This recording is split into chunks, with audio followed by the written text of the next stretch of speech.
same area. Right. So. Oh, word. Yeah. Um. Mark, Drew, and we all went to the same high school, but they had graduated like a year before I got there. Maybe Oh, 2 years. I dang. don't know. Yeah, yeah. We graduated in 2000. Bro, Yeah, high I was. school? Oh, that's wait in 2000. Yeah, that's when I graduated. Yep. Yeah, that was the year that that I went. I was going to the next year actually. Okay, Yeah, yeah. so you guys are all in like your early 40s for the most Yes, part. sir.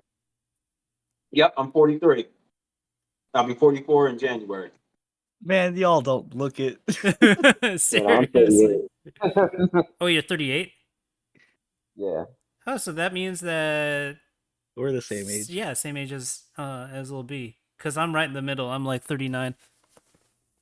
Oh yeah, okay. Gotcha. We're all Welcome to the party, bro. You'll be there soon. I know it's coming up, dude. I did like my birthday this year was one of those. Am I really gonna celebrate this? Because it's coming up. Yeah, yeah. I Yeah. mean, right now I'm just like, this is another day. Usually when it's my birthday, I gotta work, so I really don't get to do anything. I I understand feel that. you. Yeah, dude. This is my birthday at the end of August and still working. Not doing anything else but Belated birthday.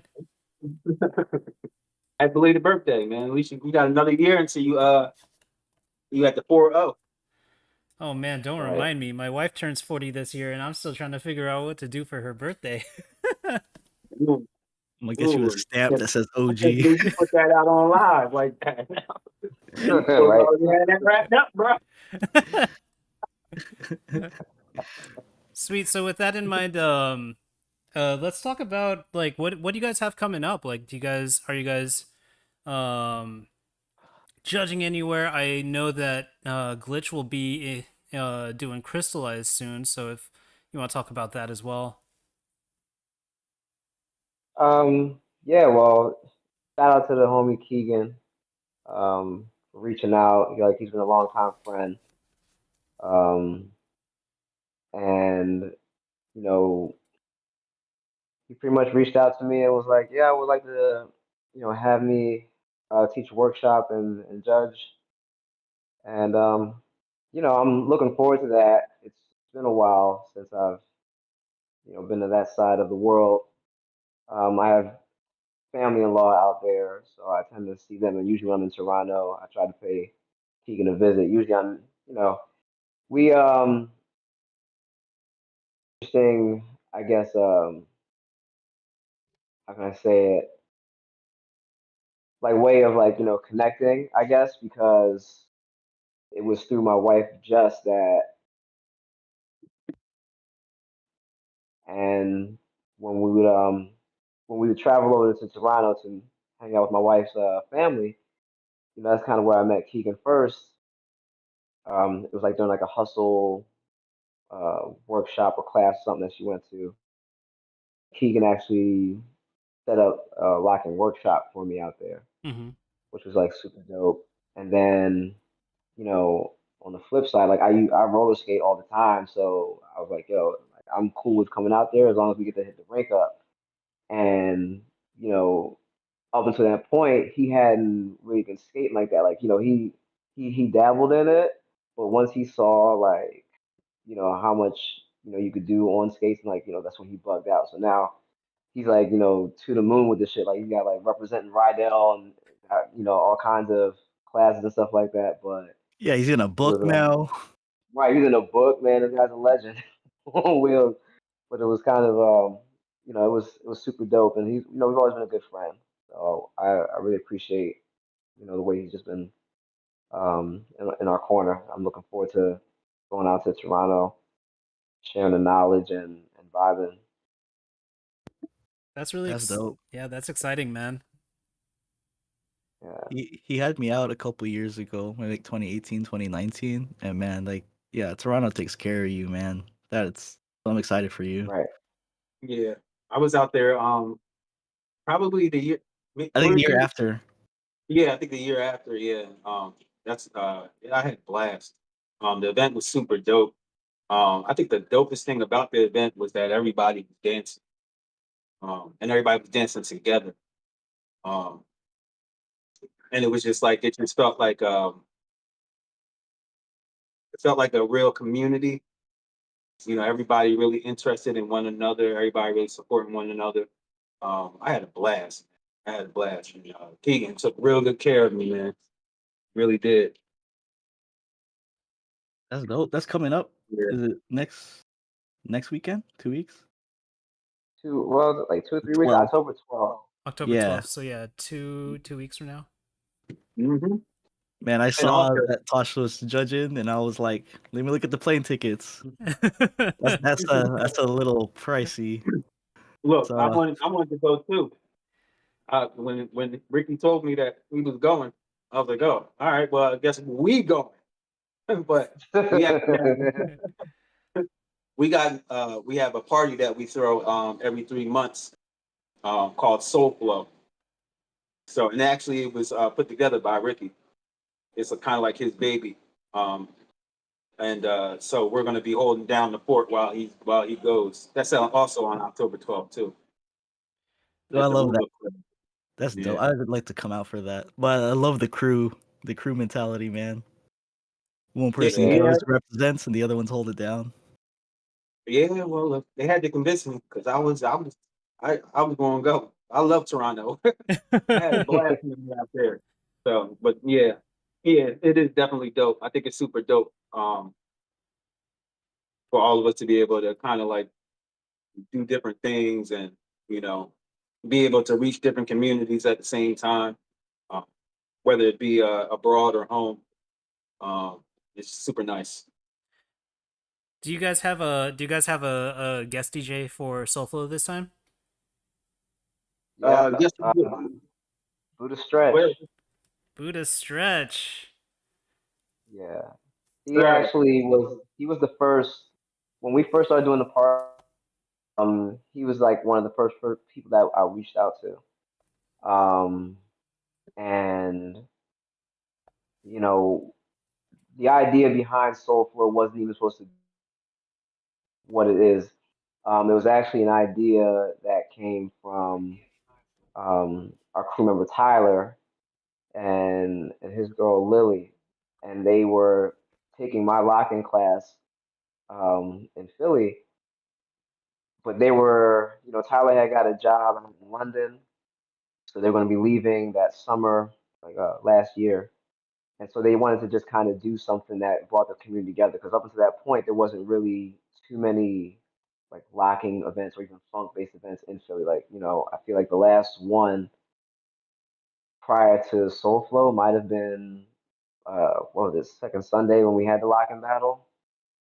Probably, yeah. I mean, Philly is major like it's a breaking. I call it a breaking town. B-boying is very prominent here. So a lot of and they throw a lot of they obviously at breaking events are always playing some good shit. Excuse my language. But we can speak freely in here, right? Or do I have to should I hold back? You Nah, good, man. Okay. we're all adults. You be you. Okay, good. So yeah, but kids should be asleep by now. Past their bedtime.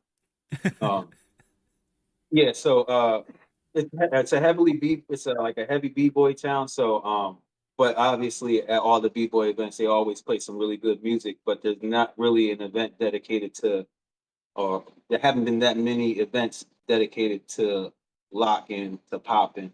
We kind of always had to kind of either go to breaking events or house events or all style events to kind of get our mojo off, so to speak. So having this event was actually a great opportunity, not only just for people that dance a particular style, but just for people just to come out and just have fun. Um, majority of the people that come out, they're from the dance community, but our dance community is super huge, and it's comes from all dancers come from all different walks of dance. If that makes any sense. Very diverse. So yeah, so it's a beautiful thing. It really is. You guys should come out sometime. Man, I would love to hit up Philly. Yeah, man. If you need a guest DJ, you know to ask. I already know. Oh yeah. Oh yeah. Right. Yeah, we But- actually have another dude from in the IG talking about Fly Funk, Rebel Foster, Foxy Rock, and Soulflow, sorry, Yeah, as Fly the Funk was parties another in one. in Philly. Yeah, Fly Funk was another one, and Rebel's an amazing DJ. He's another one of those dancers DJs that can just play anything. Hmm. Um, you know, and I plan on, trying to keep this Soul Flow party going. Um, and I've reached out to him, so he's definitely on the radar for trying to, keep that vibe. It's a way that it's not just about like the DJ, even though like Stretch is an amazing DJ. It's a certain way that you curate the entire party, and that's what's special about it. Like it's not just any funk thing where we're just throwing music on. It's someone like Stretch can take you on a journey. The ambiance, like we literally have a projector screen in the background and got like Soul Train footage and like locker footage just playing on loop the entire time. Um, we make sure the Soul Train line happens. Like it's so many like different little things, and it's still in its early stages. I want to get to a space where like I actually have the scramble board contest, Oh, so they dope. did on Soul Train. I'm just trying to get big enough scramble board for that. But I want to start doing stuff like that and like really setting that party apart and letting it be something that everybody can come to and enjoy. Man, that sounds amazing. I mean, like Philly has such rich history, and for you to Mm. like for you guys to put that all together is really really tight. I guess I'll use that as a segue then, because like with your background and all of your the Hoodlockers as a group, if I could have you guys talk about like your own origins and your personal origins as a group, because I see Professor Lock joining in on the IG stream. So like Hoodlockers, talk to me about you guys. Um, well, I'll try my best. I'm really horrible when it comes to talking about myself or anything like that. So I'll try my best. Oh, But I think I'll speak from my journey, where my journey started, and I was actually a singer at first. Um, but in high school, me and Epic started dancing. Me and Epic have been friends since high school. We're talking like since eighth grade, high school, middle school. Um, and we didn't really start to. We actually, the crazy thing is that dancing wasn't really the focus when we first met. Well, dancing was the reason that we met, but it wasn't the focus because we also had other interests, other similar interests. Like draw, me and him both love to draw. We love Bruce Lee.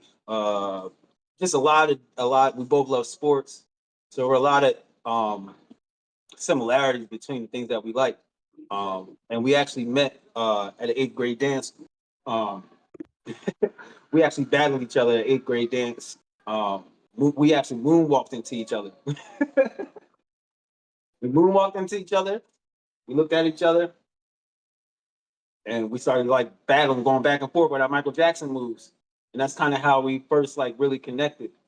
Um, but to just skim along, it wasn't until like 12th grade where we really started getting into dance. Um, and again, I was a singer. I've been a singer my whole life, so dance was like a secondary thing for me. Singing was like a really like my primary focus.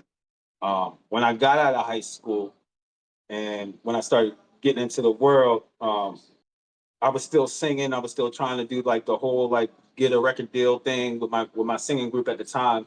And mind you, Mark Mark had moved to Philly and was all started dancing with a dance company out of Philadelphia called Chosen Dance Company. And I remember meeting him in the city because I would come from Jersey to the city to meet him and to chill on the weekends. And then I would go back to my group and then, we would be recording or whatever. So I came out one weekend And mind you, me and Mark, to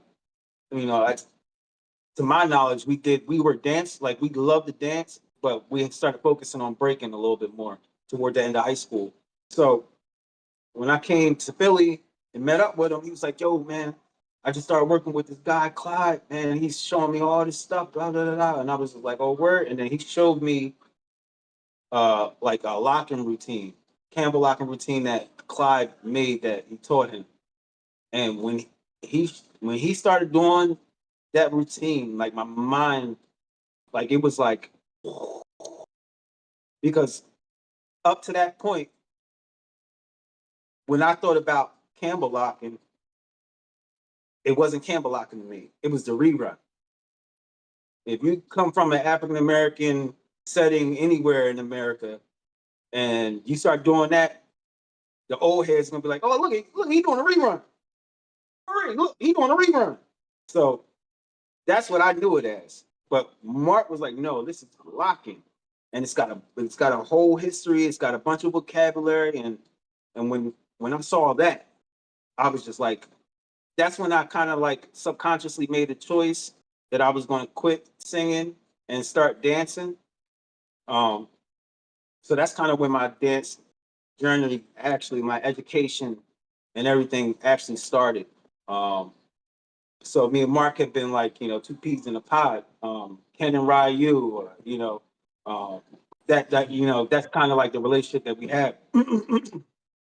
And so we have been dancing for a while. Mark, we danced in the clubs. Shampoo, Egypt was it? These were clubs that we were dancing in. Maui. These were all clubs in Philly on Delaware Ave, or Columbus Ave, whatever you want to call it.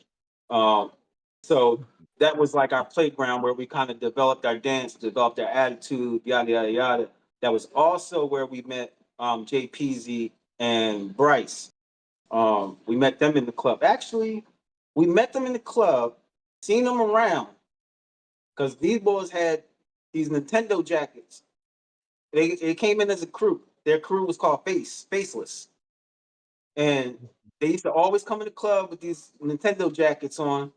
And Mark could probably explain this to you a lot better because he was actually talking to them. I was more or less like I was like Wolverine. Like, I don't talk to me. I'm trying to kill something. Don't talk to me. Like I had that kind of attitude towards them because they, at the time, that's just kind of where my mentality was. Um, but I'll never forget the first time that we actually bonded without actually really knowing each other was at an event that we have in the city called The Gathering. Now, this event it happens every last Thursday of the month. And this is where basically all the dancers come to get down. Um, and this particular night, um, somebody decided they wanted to call out Philly versus Jersey. Now, mind you, Bryce and Josh, along with Kenny, I think Derek might have been there. KDI, Captain Pop, he might have been there. Can't remember who was there, but I just remember somebody saying Philly versus Jersey. Now, mind you, back in the day, I didn't have these long locks that you see here. I actually had short blonde hair. I was Cisco, Crisco. That's what you want to call it, right? So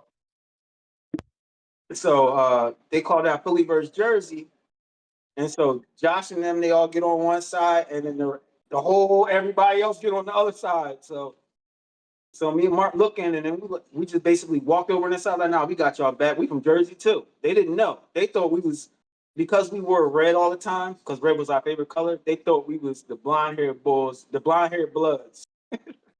Everybody thought we was bloods, and they was like, "Yeah, these bloods with blonde hair. They joined our side and they started battling with us." So that was kind of like the first time we actually shedded blood together, quote unquote. Um, pardon the pun. But yeah, so that was that's kind of like how we got connected with them. And once we got connected with them, we started a dance company with their crew and our crew. And basically, because me and Mark came from our B-boy crew, which is Illidale Flave, shout out to Illidale Flave, um, and they came from Faceless, we came together and created Face the Flave. and that basically was like it was it was a dance company, but it was more along the lines of education, where we would go out to schools, go out to colleges, go out to events, and we would basically do lecture demonstrations on the history of the different dance styles within street dance and hip hop culture. We would talk about them, and then we would demonstrate. So that was kind of like the moment that we all started really dancing together. But locking, for some odd strange reason, was something that was always like the major thing when it came down to all of us together. Even with me and Mark, before we met them, we were locking, but once we all got together, we started locking even more. Um, and the beautiful thing about that was that, you know, Josh, JPZ, he didn't even want to. JPZ didn't really want to dance like that. Bryce wanted to dance, but he was also working at Source Magazine. So he would only come out to the practices on the weekend. And I used to sit down with him and have a lot of talks with him and tell him, like, yo, you gotta make a choice, on what you want to do, da da da da. Just kind of, supporting him. I told him to do what's best for his life, but PZ, he didn't, you know, I don't remember this because I was in a whole nother world around that time. But per Epic and PZ didn't want to dance. PZ heard a song. PZ got up and started dancing, and they never stopped. so, um, that was kind of like, Lock-In really kind of really brought us together. It wasn't really until 2006, um, when after me and Mark came back from a tour in London. Actually, before we left for London, we were already kind of like we were creating shows and training with them. We left. When we came back, we got an opportunity from a hip hop dance choreographer and educator, Dr. Rennie Harris from Rennie Harris Pure Movement. He shout out to Rennie, RHPM. Um, he actually gave us an opportunity to be on a show called Legends of New York. It was like New York Legends. It was basically a show, an off Broadway production, that basically had all the pioneers of these dance styles. Pop Master Fable was there. Fluky Luke was there. Um, who else was there? Ejo, Kali, Marjorie. It was just a bunch of people. And that's kind of like where we started the Hood Lockers. Epic can explain it a little bit better, but because I'm just I'm just me. So I'm around and I'm aware, but my mind sometimes be somewhere else just because of life. But that's kind of when we kind of really formed the Hood Lockers. Um, and yeah, I hope that wasn't too much. No, that's a lot, dude. That's great. That's I hope that wasn't too much. You said no, that's a lot. No, I mean like in a good way. Yeah, Because you were saying that you're not good at talking about yourself, and I was like, that was amazing. Okay. Yeah, dude. Because I don't like leaving nothing out. I don't like saying things. That's just how I am. I hear it, man. Like so I'm gonna Ken and Ryu that and Hadouken that over to Glitch, man. Let me let me hear it. Let's hear your story, bro. Um, so yeah, my journey through a little bit different. Um, I really didn't get into dance until probably high school, I'd say. Hmm.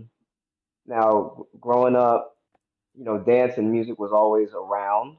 Um, I was fortunate to have some very cool aunts and mothers that were like frequent club goers and stuff like that. So I was into dance and hip hop culture, but still unaware of like everything that it was And so, you know, there were certain movies that would always catch my attention. Like I think House Party is probably the first movie I saw where like dance. I went to the movies on that. I don't know how, but I think I was like,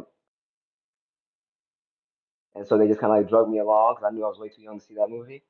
But I remember going to the movies and seeing House Party and watching like dance on like the screen. I was like, whoa, this is like cool as hell. This is like the first time I've ever seen anything like it.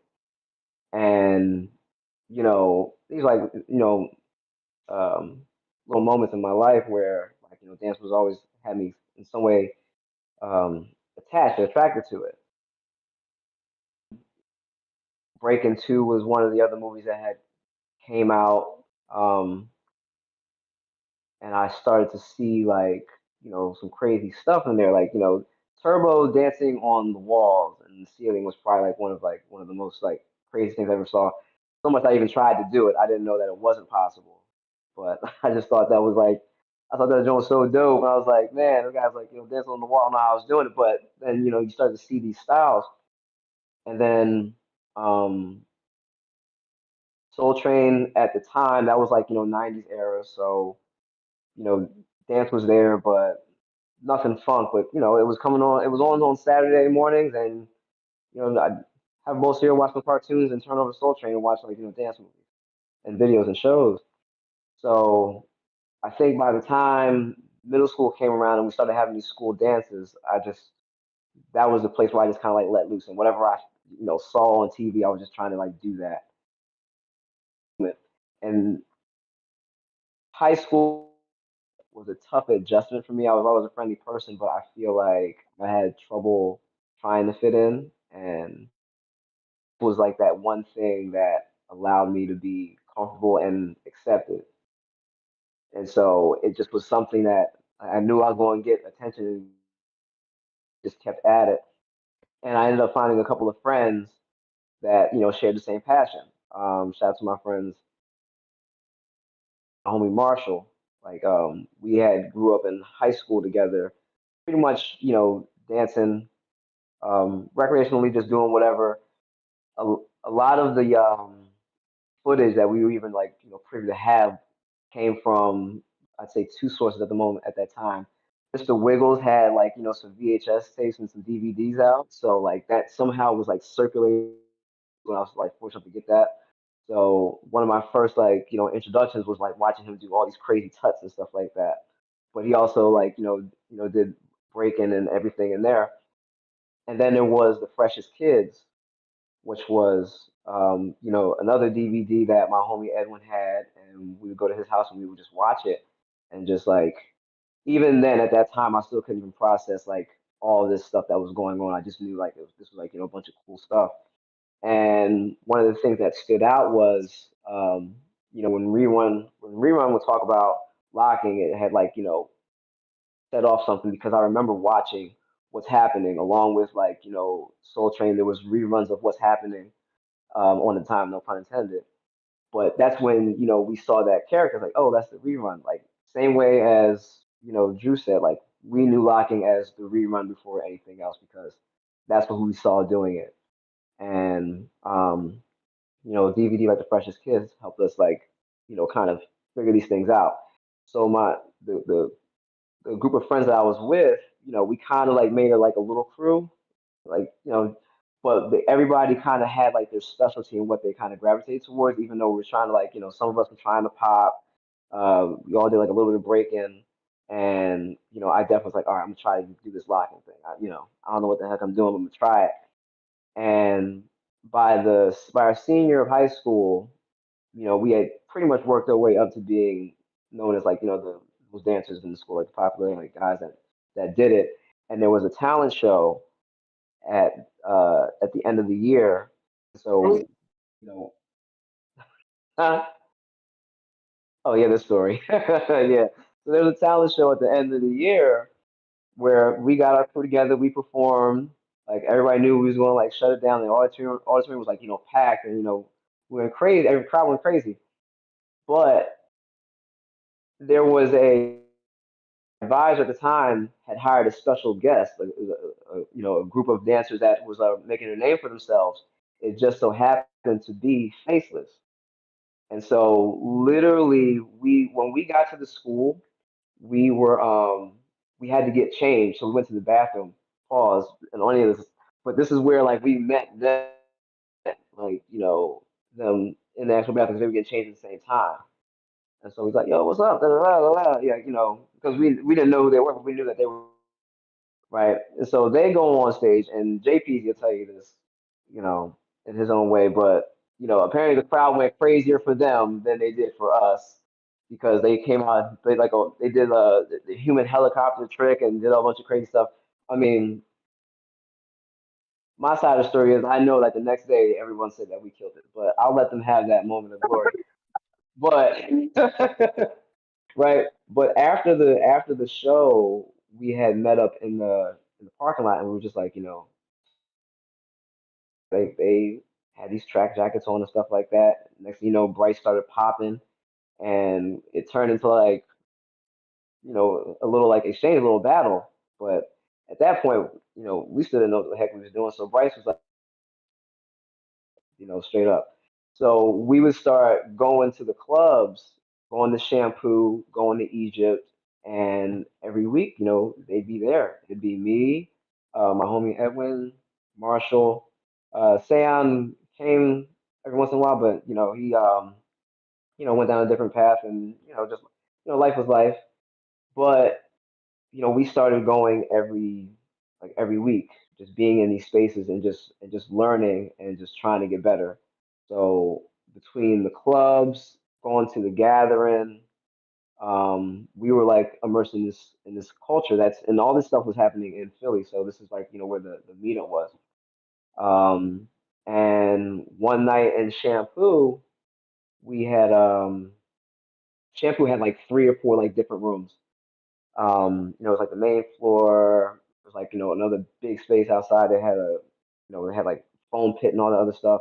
But then there was this room called the Funk Room, and this is where it was like a small like little blue room upstairs in the cut, and this is like where the b boys would be at, and this is also where like Mark and Drew were at. Like they were up there, like and it was Mark, Drew. I think like Ooze was up there as well. Like I mean, I feel like all the flavors up there, and that's where like all the funk heads were. So I was like, I want to go to that room, right? And that's kind of where, to the best of what I thought I could do, I tried to do like a lock and rerun. I remember my phone falling out of my pocket, so I picked it up and I played it off like I was dancing with it. It was very connected. It turns out that my homie Marshall is at, and that's where like the meetup there happened, huh? I'm sorry, you cut out. Did it cut out for y'all too, or is that just me? Little bits here and there. Yeah, here and there, but You're good. You can keep going, no, Ricky. keep going. So once that happened, that's when we started linking up and meeting up with Drew because Drew had footage. We went to Drew's house and he actually like taught me my first couple of like steps.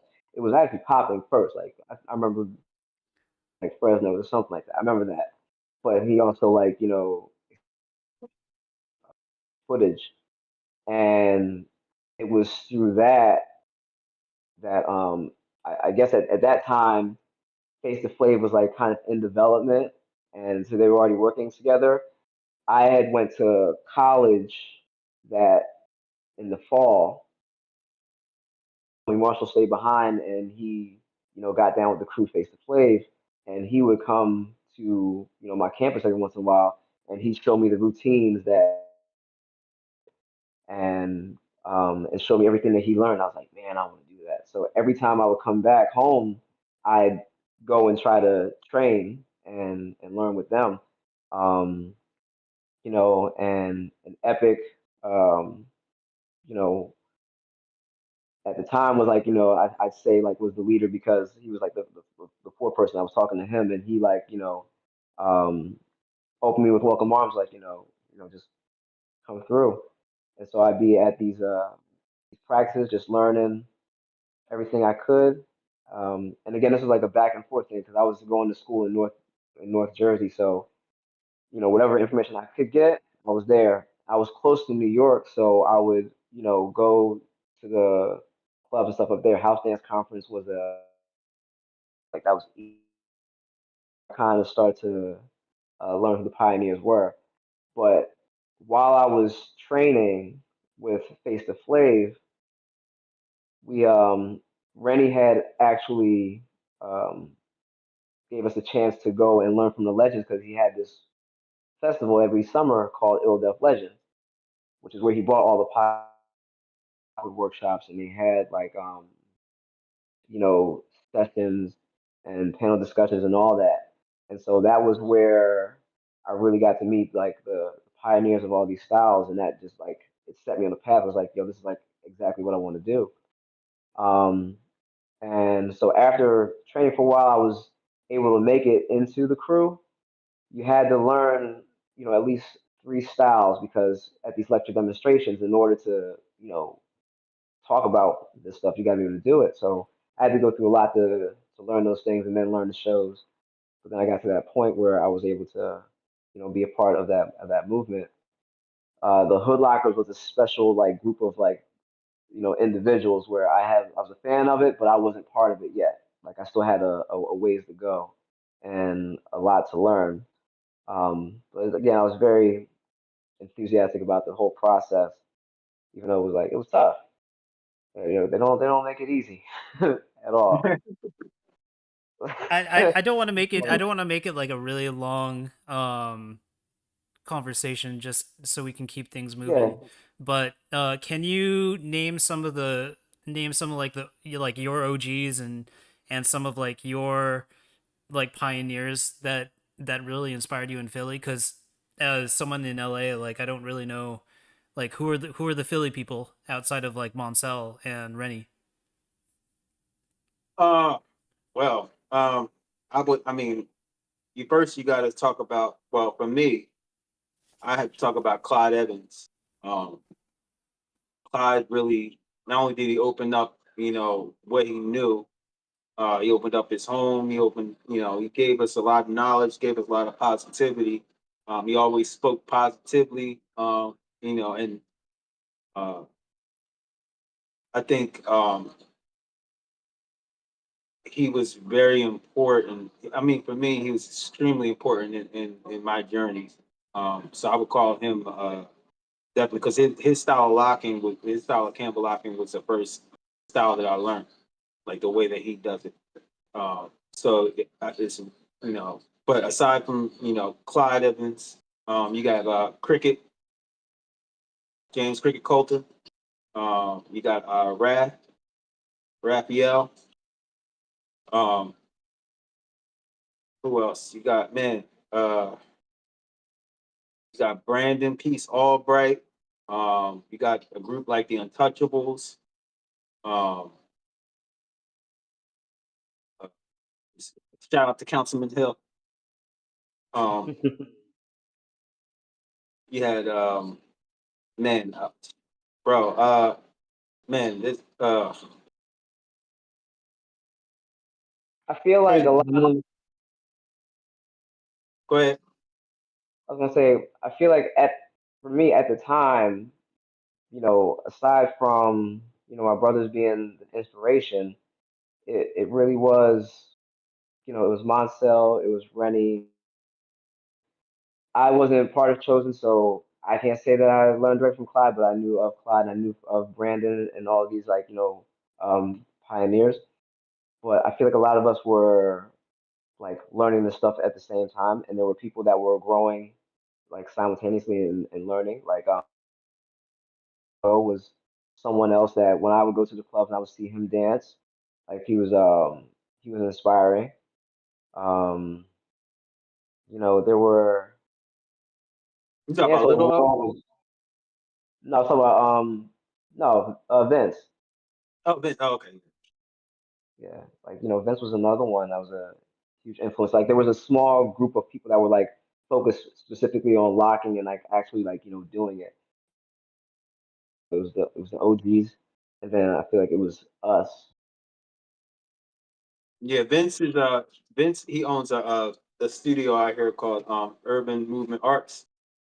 It's on 21st and Chestnut, and that's he's actually when we first connected with Monsell, Bill Cosby, and started dancing, he was actually working with Monsell. I'm talking about Vince, Funky Van Gogh is what we call him. So when we connected with Monsell, Vince would always be there.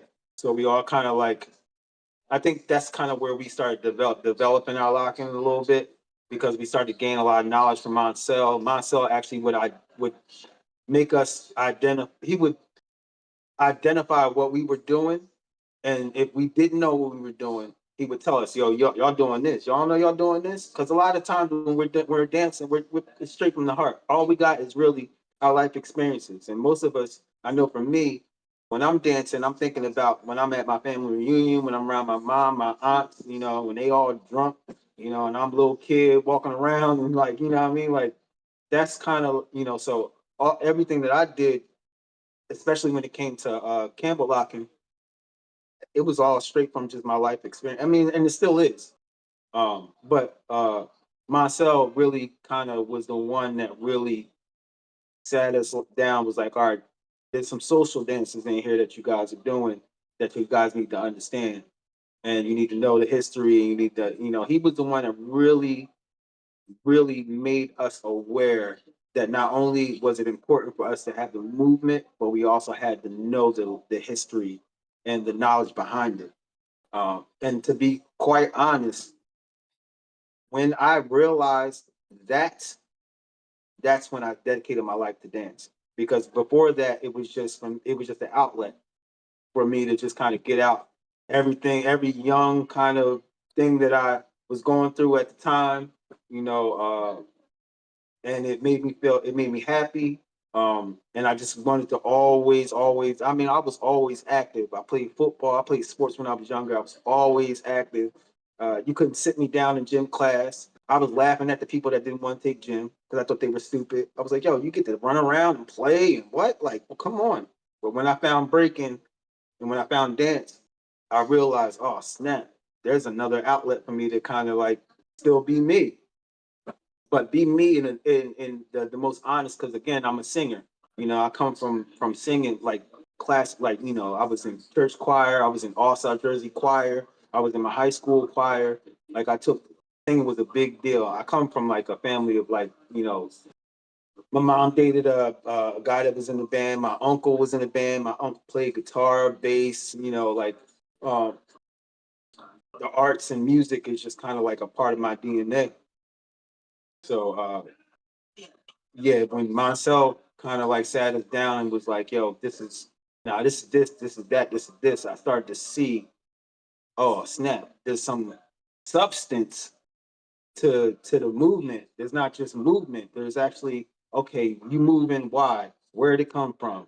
Da da da da. Like the history. Like I was just like, it just blew my mind.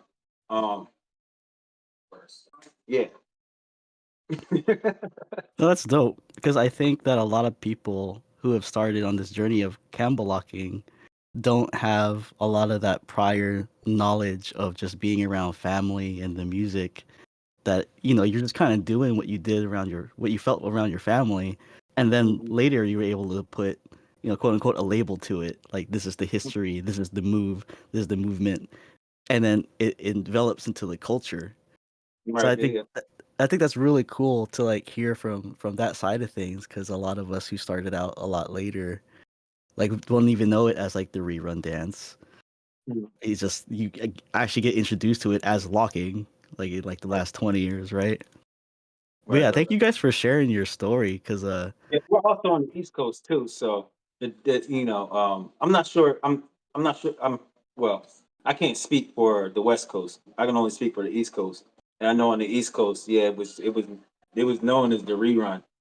Like all my parents knew it as the rerun. When I watched my mom try to lock, or when she was trying to do the rerun, like I mean that was like I have so many vivid memories of dancing in the living room with my mom, and my mom doing like the moves, the lock, trying to do the lock, trying to do the points and stuff. But it's most people when most people that try to do the rerun, it's like the arms go up and then they halfway point, but then start to jump and then like Right. but They go Yeah, big yeah, yeah. eyed and everything. Look over here, look over there. I yeah. guess So like the crazy thing also is that the very first locker that I met was Fred Berry. I actually met him at a breaking event in Drexel, the college out here. Excuse me. Oh, so that And huh? so that must have been towards like around like the 2000 like 90 like late 90s, early like before 2003, before he passed. This was yeah. This was 2000. This is actually 2000. It was in the winter. It was winter. Actually, yeah. This is I think like January of 2000. I know specifically because I had the flu that day, and Epic had to pull me out of my house to go to this event, and I was like sick. It was also probably some of the best breaking I ever did while I was sick too. Um, but yeah, at the end of the event, I seen him just sitting there, and I'm just like, "Is that rerun?" And at the time, my Epic had let me use his Adidas Shell Toe sneakers, and I ain't have nothing. I just knew I wanted to get his autograph, so I took the sneakers. Was like, "Yo, can you sign my sneakers?" And he signed my sneakers and everything. He was like, "Oh, I like what you're doing, man. Keep it up." Um, but again, the weirdest thing about that is that at that time he was doing a rerun. It was rerun, and the dance he was doing was a rerun. I was a b-boy, so I was in my whole b-boy mode. I would have never guessed in the middle. It's kind of like my same deal with the language French. It's like one of those things. Like I took French when I was in high school, partly, not partly, mostly because that's where a lot of the girls were at. So I took French for like 4 years. I learned a little bit, but didn't learn enough. And then years later, I wound up in Paris with Ricky. And I'm like, yo. So I'm just like, when I think back to that time of being around him, in my mind, I'm like, yo, why didn't I? Should have asked him. I could have got so much, but that's how life works sometimes. At least for me, twice. I feel that. I'm a read off something from Bryce actually, Oh, just for you guys, because I want to segue into something. But he perfect. says, so Bryce, Professor Locke, if you guys know him better by that name, he says, "This is not a question, just flowers. I'm grateful to my brothers. I don't connect as much with them as being on the other side of the ocean, but I'm very clear that outside of God first, without them, I would not be where I am today. And yes, Riot, Drew, you gave me the courage to make the choice to dance. Epic taught me to navigate dance with strength. PZ showed me what loyalty looks like. Rookie shows the strength of patience and quiet observation. I speak of y'all daily. Love y'all." Man, You said that was right? that's Bryce. Yeah, he yeah, that boy can type, huh? Yeah. You too, bro. Thank you, man. Yeah, What a I G, man. man, that is That's my dog. beautiful. Yeah, It's that's like my dog. occurring to me as I'm hearing you guys' story that it is actually a huge deal to bring you guys on for me, because the Hoodlockers is a name that I've heard pretty much since the start of my career. Because I started like '07, and then the East Coast, I hear whispers of a Firelock, and then I hear I hear about the Hoodlockers. Not like I got to see. There wasn't much footage of you guys back then, but I hear about you guys, and just hearing the stories now, knowing that we're like about 20 years deep into this, or more for you. We have such a history. You guys especially have such a history to share and tell. And what I've always loved about you guys, I can tell, because I've met a lot of you individually first, right? Mm-hmm. Like Yep. not as the whole crew, but man, I hear about the crew when I meet each of you individually. You know what I mean? Right. Like I got to Yeah. spend a bunch of time with Bryce because we did Mm-hmm. like China together. He was in LA for a good stint. Man, I would not shut up about you, and I've always just loved that. Like it was always in good intention and letting me know about you guys. So like I remember like finally meeting Riot. We brought you out for a Whack Crackle Lock. Mm-hmm. Yes, That sir. was such fun times, man. It was crazy to me because you really give me the same energy that like Omar gives me. In the Wow. same way that you guys don't want to talk about yourselves, you know? Yeah, But then yeah, you yeah. do, and it's great. Yeah. Well, it's yeah. Thank you, man. I mean, like I told you, when I wrote into the last, I'm not sure if it was the last one or the one before that. When you brought me out to that event, man. I mean, the thing about me, and I think this goes for all of the Hood Lockers, that we respect all. We all have come from different backgrounds in terms of how we grew up. But the one thing that remains always that we just respect all, we love all, and we just let everything be there and let everything play out as it should, and then whatever happens from there happens. So when you invited me out there, I was going through a difficult time in my life, and I needed that trip. Like I really, really, really needed that trip, and I mean, to be quite honest, half of me was there, half of me was in my life in terms of like where my mind was at.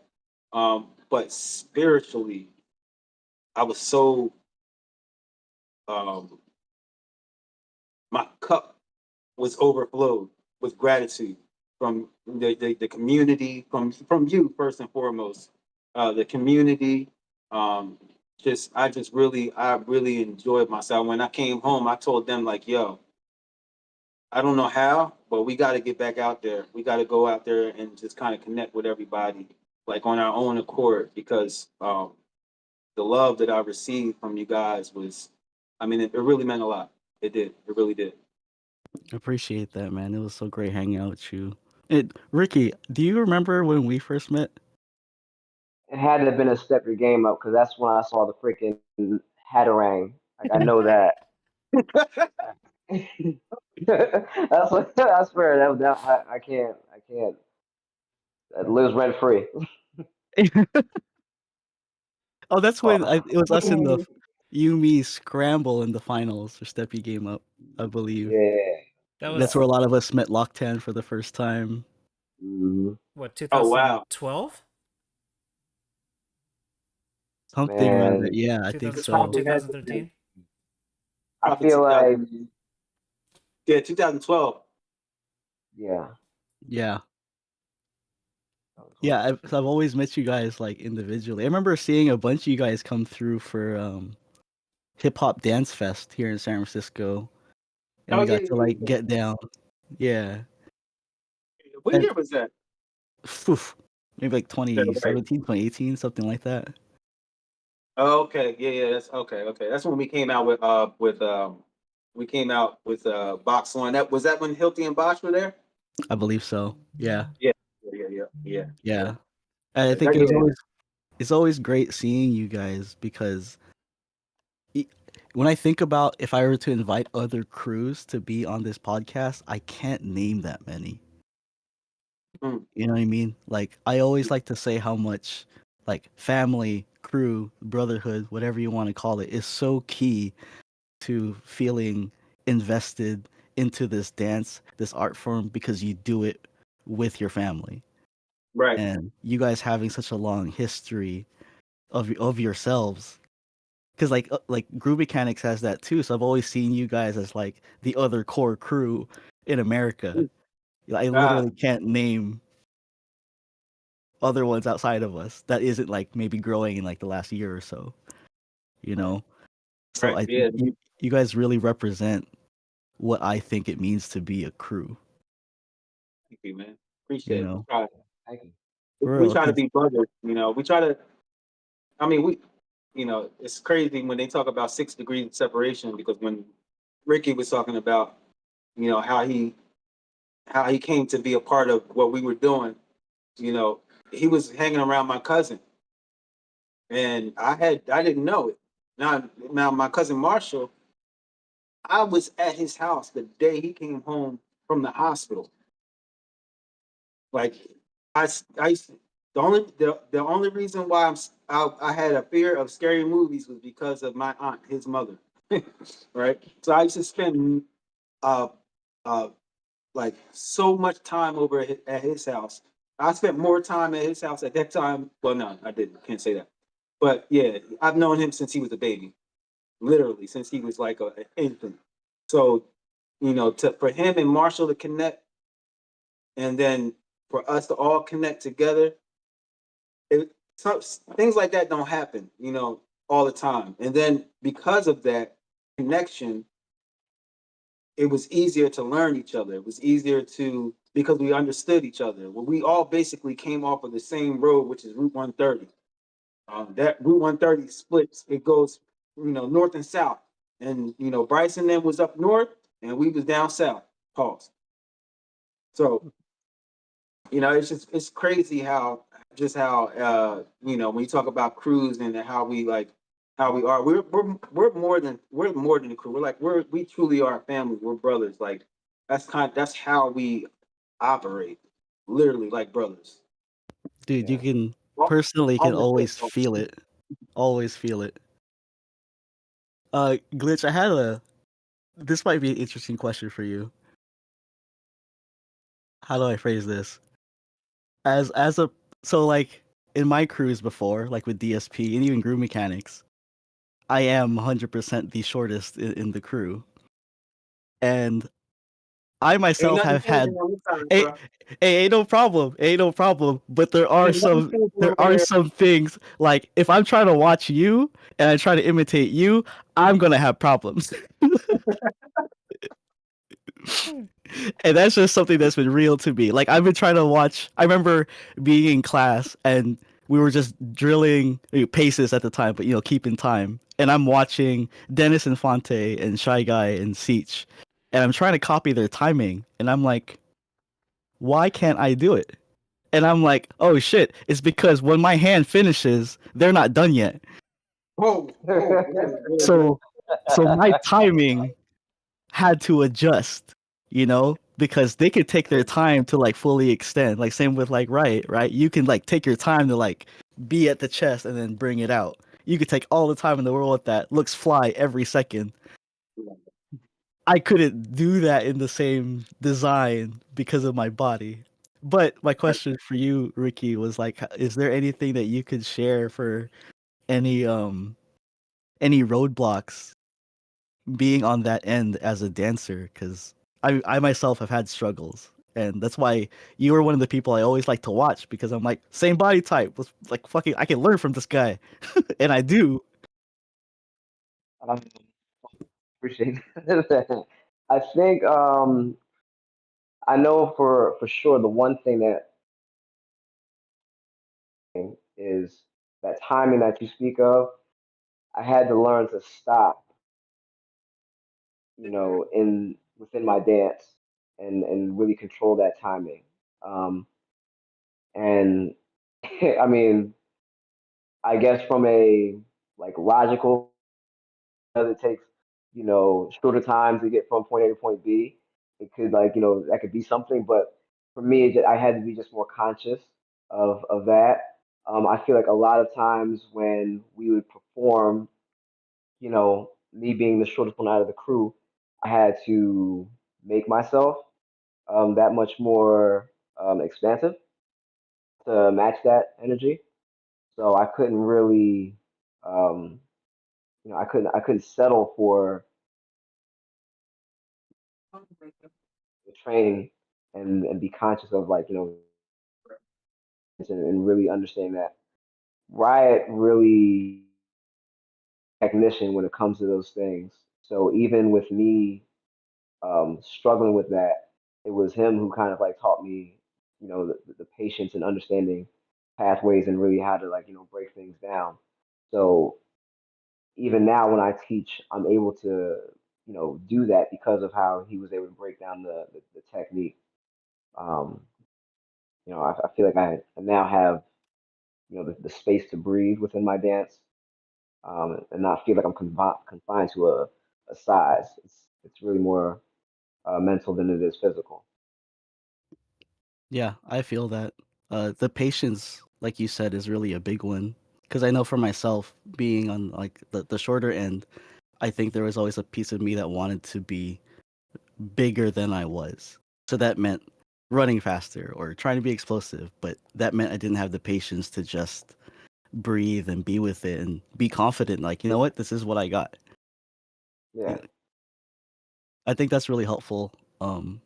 I hope it's helpful for people to hear because I mean, this is a topic for I mean, just you and me, but but when and for something like that, it doesn't even matter what size you are. Like when we talk about patience within music and dance, it's about you knowing yourself, it's about you knowing your body, right? So we've grown up in a community of dancers, you know, that in the cipher we can all be, speaking the same language in our own way, and everybody understands it because how well we know ourselves.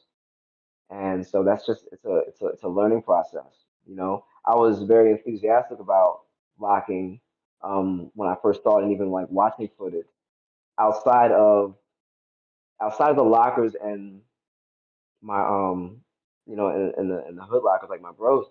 I think the next thing was like watching P Lock. I'm not gonna lie, like seeing his clarity in the lines. I was like, it's that. You know, Drew and Mark definitely helped me understand that just through like the way that the training program was with like trying to learn everything. But seeing that, and then like when we got a chance to meet Pivac in France, and I realized like yo, this guy's like same freaking height. I'm like, how can you not look at your dance and be like, yo, I can totally be that that how can I say it like detailed? I'd say right? Mm. And be that large and out here. Like it was just so it just made sense going forward. I was like, I gotta train to be that way. that's dope. Thanks for sharing, man. Yeah. I believe we wanted to get into another topic. All I'll right. hand it to Kai Star for this. Yeah, because I mean, like when you think about it, so we were talking about, you guys were talking about the rerun, right? And Mhm. oftentimes we know one, like the one way of doing something as one name or another. And as a lot of people know, we have been talking about reclaiming the name the Campbellock, which was the original name for the dance that we do. So shifting over from locking whenever possible, and on a personal level, like I don't want to be the person to say, "Hey, you got to do this," but at the same time, in honor of Don, and to be able to recognize that, hey, like this is the original name, this is the way that that we at least want to continue moving forward. Um, when Brian and I had a conversation uh, about it immediately after you know Alan Hurricane posting on his Instagram story, um, Mark and Riot were in the chat pitching in a lot of good information. So I guess like I just kind of want to hand it off to you guys and see where you guys are at with it, because it seems like you have some really well thought out takes. You have some feelings, but I think I also want to like just kind of extend that to you as well, Ricky Glitch, just because we weren't able to hear what you had to say about it. Oh, And then also, I saw Mark join in on the Instagram, so I don't know if you still want to pop in, dude. Like, if you'd like to step in, please get in contact with us via one of the chats. But why don't I start with Glitch, dude? Just because, yeah, would love to hear what you. yeah, yeah, sure. You wanna go by height this time? Okay, gotcha. Oh my Oh man. God. So I know for sure that when I teach class, the goal is, first and foremost to pass along information as it's presented to you because you're trying to do everybody due diligence and the respect. Like it's not our dance. We are doing it. We are participating in. We're continuing on the legacy. You know, street dances for as long as we know it, have always had, you know, mixed histories, and then just tend to, you know, out, and Gonna the generations that come from under that, we're always trying to make sense of that. gonna pause you really quick because you cut out a little bit. Do you mind going back over that really quick? Um, Damn. All right, so let me go back. So it's about like paying homage and doing your due diligence by passing on like information as it's presented to you. And these street dances, like they tend to, as they're passed down, like no one's like keeping track of these things, and so as the next, it's their interpretation. Then usually you end up doing some backpedaling, like pun intended. Same thing with the backslide and the moonwalk, right? It's that kind of thing. So as information goes out, it's like, okay, like who's what's the validation, what's the source. So I feel like the best thing for me personally I can do is simply, you know, as I've learned it, and point people in the right direction to really give them a chance to learn that on their own. And while we still have pioneers that tell their story, it's important that everyone takes advantage of that opportunity to be able to do that, right? And do your research. And the post that Hurricane made, it definitely shed some light to a lot of people who clearly didn't know like the history of the Campbell Lock and why that name was dropped. But that's also something that when we teach that part. Like even though as the classes are called locking, and prior to this thing, we were calling it locking. But when you're trying to break down these moves, and then the names of the other moves was like, well, someone's going to ask the question, well, and you're going to say, okay, this is how that person created that move. So when we talk about Don, we talk about locking. We always start with Don. We always start with that. We always start with him, being the creator of this movement and calling it the Campbell Lock. Um, and we try to go through that history and explain where all these other moves came from, like the Ski Rabbit, the Scooby Doo, the Quickie, so on and so forth, as the information is presented to us. It's not like we have a Bible for it either. It's us taking the opportunity to reach out to these pioneers and learn, the true history. So everyone has their perspective, and so I think it's important for people to know that history, as far as it being, originally the Campbell.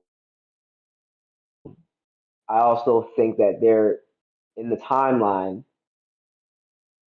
were people calling it locking. There were people that were, inspired by Don and did moves. And as this knowledge became passed along, you know, surprised just of Don's moves anymore, right? As inspired as it was by Don, like at its base. But if you just even learning the dance and the funk styles around it, like there are other people that don't get the same light as Don, because we were all focused on Campbell Lock, and makes sense.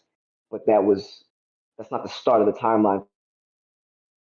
Start of the timeline for the dance, right? And there's everything else around it. And I think people, when they're introduced to it as locking, our perspective, it makes sense, right? And when so you have to really be specific about how the information is being disseminated, and if we're going to go forward with calling it Campbell Lock, and we have to really do the due diligence of giving everybody that contributed to this dance. And if there are pioneers that feel like you know this is in a way like denouncing who they are and what their contributions are, then we all need to actually talk about that, because they have played a role in the development of this dance. And so it's great to move forward. I think we could really do the community and the up and coming community a good service by getting everything on the same page, getting everyone on the same page, and understanding what it is that everybody's trying to do. Oh, thanks for that, man. Yeah. Like we were saying before in the last podcast and the previous one before that too. Just making sure that we're reclaiming the name Camel Locking does not negate anything that any other contributors did or had as an impact on anybody. Like it's just kind of tracing to the source, and that source, that seed grew, and all the branches that are connected is something that we want to make sure that we're giving proper light to, right? So when this is happening, we want to ensure, no one's story is being silenced or taken away, and that we're all doing our due diligence to explain, the whys and the hows of like why we're reclaiming the name. So thank you for that perspective, man. Right, did you want to contribute to that one? Well, what's up, Epic? You hear me? Yeah, I hear you now. What's up, everybody? What's good, everybody? Lil B, What is up? Oh, that's right. We got Epic.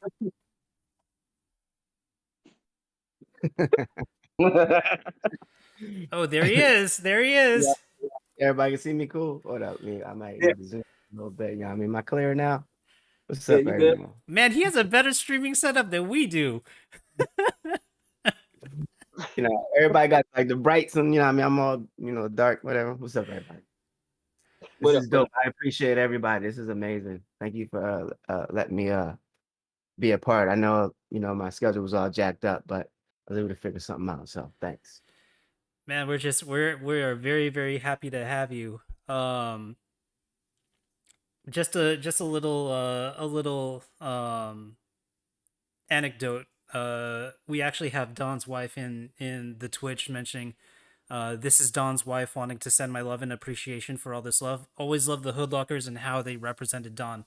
Much love and a ton of hearts. So thanks, Mom. Thanks, Mom. Thank you. So yeah, I guess man, we have both of you guys, and you guys got to hear about how we were interpreting that information the other day, and I guess I'd hand it off to you guys to see where your opinions like, do you guys have anything for the people that disagree with it? Or if you're a person that disagrees with it, extrapolate. Because I would love to hear what y'all have to say too. You want to go first, Mark? You want me to play cleanup? Oh, because me and him kind of have the same view. I think he explains it a little better, and I like to come up and just clean up, and add into I don't know if that makes any sense, but yeah, go ahead. I mean, it depends on it depends on what day it is. Sometimes I'm clean up, sometimes him. But first and foremost, rest in peace, Don Campbell. Thank you for everything. We love you. Everything we do is dedicated to the inspiration that you enhance. Like I said, we knew Rerun, but once we saw that footage and we saw Don Campbell, we saw the way he was moving, it was like, oh my goodness, like this is we see it way more now. We understand what this is really all about, and I feel like you can never, if anyone who's gotten into locking, because that's probably how they were introduced first, maybe seeing the lockers or performances of the lockers, if at that time they stopped and watched every single member of that group, especially Don, and gave them all their individual time, they would understand why Campbell locking is the source. It is the base concept and feeling of everything that is happening on that stage.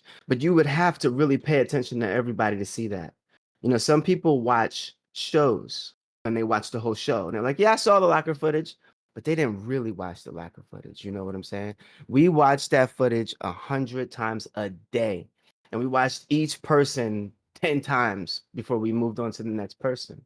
So, with that being said, it was clear to us even then, even when we weren't fully clear of, even when we weren't clear that it was called Campbell locking, we knew that there was a difference in the way that Don went about the dance and everybody else. Even though, they were all pulling from the same uh concept of dance. They were all pulling from the same concept, but the way Don's approach to that dance was specific.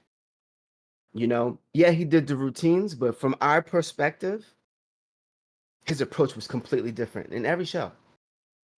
And we recognized that and we appreciated Don for that. Now all their approach was different, but you got to understand, Don Campbell's explosive nature in every moment that he attacked was just a little different.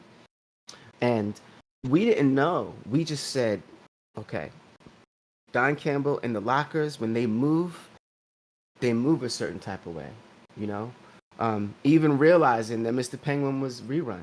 And it's like, wow, that's where we see the inspiration that rerun, you know, pulls from as well. It's all connecting, you know? So we identified with that. Now, mind you, at the time, this is like the early 2000s, you know?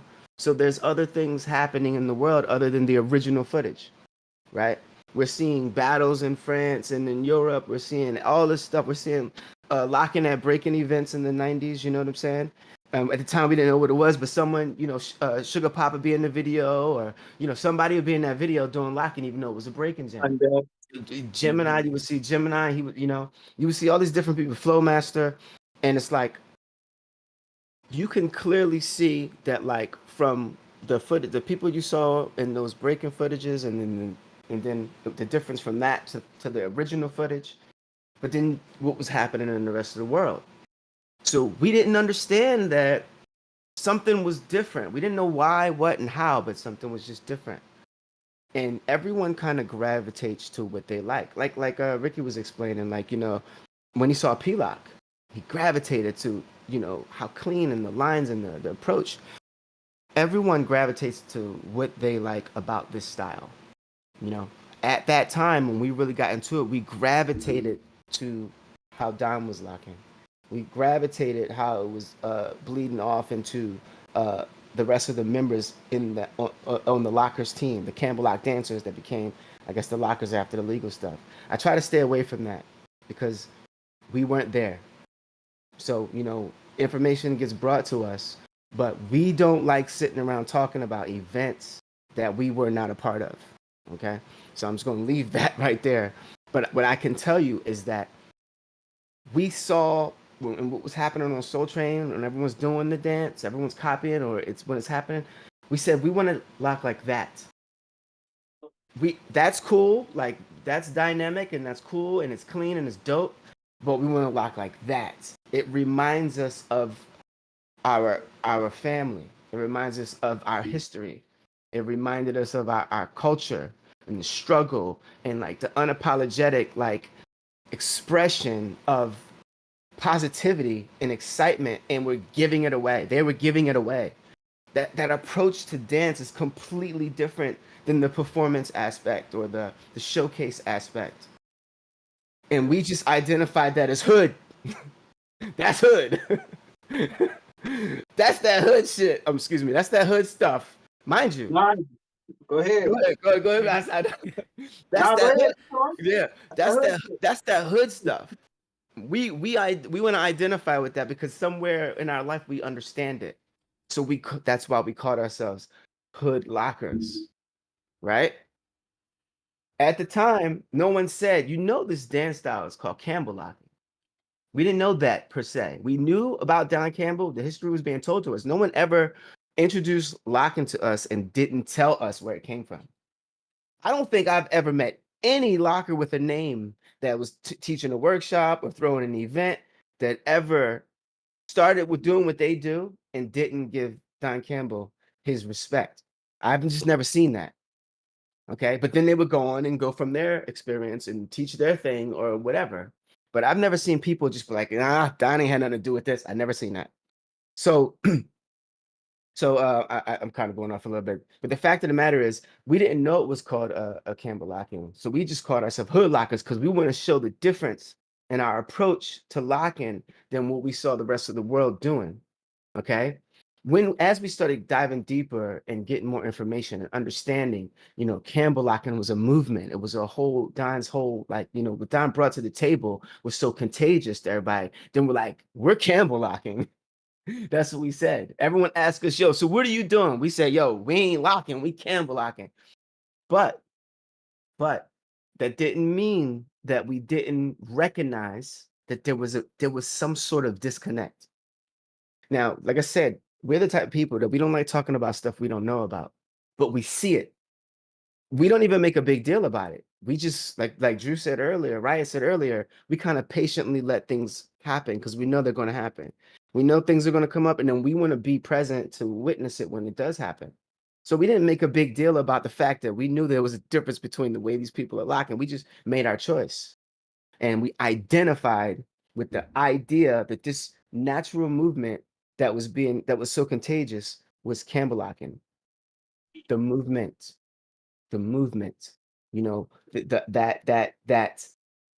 that moment when you can take just 4 or 5 moves and dance a whole song with it, when you're just dancing it, not doing it, we could clearly see that there's a difference there, so this is years of this. We when we were together, because a lot, like a lot of our journey is spread out. Some of us working in Europe, some of us here. We get together, we do some stuff, and then we somewhere else. But one thing that never changed was our our love for it, our approach, our integrity, and where it's coming from and where it was inspired from. And I think that allowed us, with all the gaps we saw, that allowed us to be open sponges to everybody. Everybody was teaching us. We had and I'm not saying no names. I'm not going to do that. Not because I'm avoiding, I don't know, what people might think, why don't you just say the names? Well, because they're not here to defend themselves. They're not here to say how they felt at that moment, or with the context of what they were saying. All this stuff matters to us without us even saying. Context matters. You can tell someone one thing and they can hear the words you say and be like, yo, so and so said this. But what did they mean? Like, and people skip past that. They're just like, well, I heard this. So-and-so told me that this one did that. Well, you weren't there and you don't know what the context of this was to that. And we stay away from that. We've always done it. And that's why no matter who, I don't know if we have any enemies, guys, but wherever we go, we're cool. We're cool with everybody. You could be from France, you could be from England, you could be from Japan, you could be from China. We cool with everybody. America, East Coast, West Coast, Toronto, it don't matter. We cool. But there's a reason, because we respect everybody's story. Everybody's story and everybody's experience is going to enhance our story. It's going to enhance our experience. It's going to make us better. It's going to fuel and feed our desire to get closer to this movement that Don created that spread all over the world. So we sit back and we watch people argue. Sorry, everybody's listening. We're all victims. We argue with each other. We argue with each other. The hood lockers, we sit and we argue and we shake hands afterwards. But we're not arguing with the world. We're not going to do that. Like, we can't go and first of all, I want to give I'm gonna give props to a lot of people, but I'm gonna give mad props to Alan. Okay. Now, Alan has a perspective and a direction. Okay, Hurricane. And it takes a lot of courage to stand in a position like that and put that out there. Okay. Now, if you ask me, do I support Alan? I support Alan because of his heart and his courage. Do I 100% have the same stance about it? Maybe not. Maybe there's a couple of differences there. Not all of them, not a lot, but a couple. but that's because of my experience. It's different from his experience. You see? So I can support him to a certain layer, but then another layer will come up where I got to support over here too. Everybody, and this is my opinion. Now I'm throwing opinions out there. Sorry, I get to going. I love everybody. Thank y'all for having me. You know what I mean? What's But I up, told you to go everybody? first. Yeah. Um, you know, Here's we my all stand. and you can hear it from the stories. You can hear it from if when you hear especially Americans, this is not people from other countries telling their stories. This is Americans telling you that we are just as much as a guest to this dance style as you are because we were introduced to it on TV through our families watching Soul Train. We weren't on Soul Train. We're too young. We are guests too. What gets us that in is our American DNA with our American families who lived this same American struggle. It's the only thing that is different about us. And then we can pull from that our families, our culture, rural life, and see the similarities in the stuff that we're seeing on TV. So maybe that's an advantage, but at the end of the day, we're still guests. We still had to learn the history just like you did. We had to learn the technique just like you did. You see what I'm saying? Nobody's better than nobody, but everybody needs to realize y'all weren't there. And even if you learn from one of the OGs or two of the OGs or three of the OGs, you still weren't there. You might have been around these people. You might have heard them because we're human. You might have heard them in human moments in their lives where they were happy and they appreciated everything. And you might have been around there when they was pissed off at everybody and didn't have something nice to say about the next person. But you weren't there. And if you really want to get close, you're never going to get the truth. You're never going to get the truth. 'Cause you weren't there. But if you really want to get as close as possible to the truth, you have to hear everything. If you weren't born when they were dancing, if you weren't able to go to the jams or the practices or the moments when stuff, you can't truly have an opinion. You can't. You can pick what you like. You can pick what you want to, I don't know, navigate closer to, but you weren't there.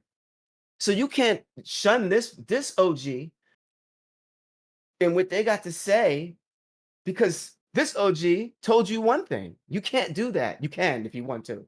But how fair is that really? Yes. If you ask me, because of where this has gone and where it started, yeah, we should all be able to come together and go, but you know what? In honor of Don's legacy, let's call this Campbell Lock. We should be able to do that, but we can't. Because there are people out there that don't feel that that's okay. And those people are around the same age as Don. I was raised to believe, and in my family and my culture, you respect your elders. I don't care if you first though, you don't have to know your elder. If I'm walking down the street and the elders go, yo, man, you better, I'm like, yes, sir. And I don't know if that's good. I think that's good. Some people might think that's good raising, if you ask me. You respect you unless they do something to you. If they do something to hurt you and they do something to hurt your family, then you can go, yo, I don't like that person. I'm not listening to that person. But if this person is just an elder and they're telling you what they think, respectfully, listen. You don't have to agree. You don't have to agree. You don't have to say another word. Listen. Because whatever that information is going to fuel your map of whatever the history of it all is. You know? One of the things, and I'm gonna turn this over to Ryan because I'll keep going. I think I made the point about support and understanding and respecting, I think is what's missing in this whole thing. The reason why we can't come together, the reason why we can't have a community a panel discussion with every single person on it is because there's no respect. Everybody wants to fight, argue, and pick sides. Like it's called the middle. And if the middle isn't us all calling it Campbell-Lockin, well, then let's all talk about what the middle could possibly be. And let's ask ourselves, is that the middle? You see what I'm saying? That should ultimately be the goal. So that because it ain't about us anymore. It ain't about us. We had our time. The OGs is out here. Lucky for us, they're still teaching. They're still telling their stories. You see? And it's the generation after us. This is not for us. This conversation is not for us because we kept doing what we was doing anyway when we didn't have the information, right? We just happen to have enough respect to put us on a level that we're on. But this ain't for us. This is for all the confused dancers out there that's hearing a story over here, hearing a story over here, hearing this person talk bad about this one, hearing this one talk bad about this one. You're confusing them.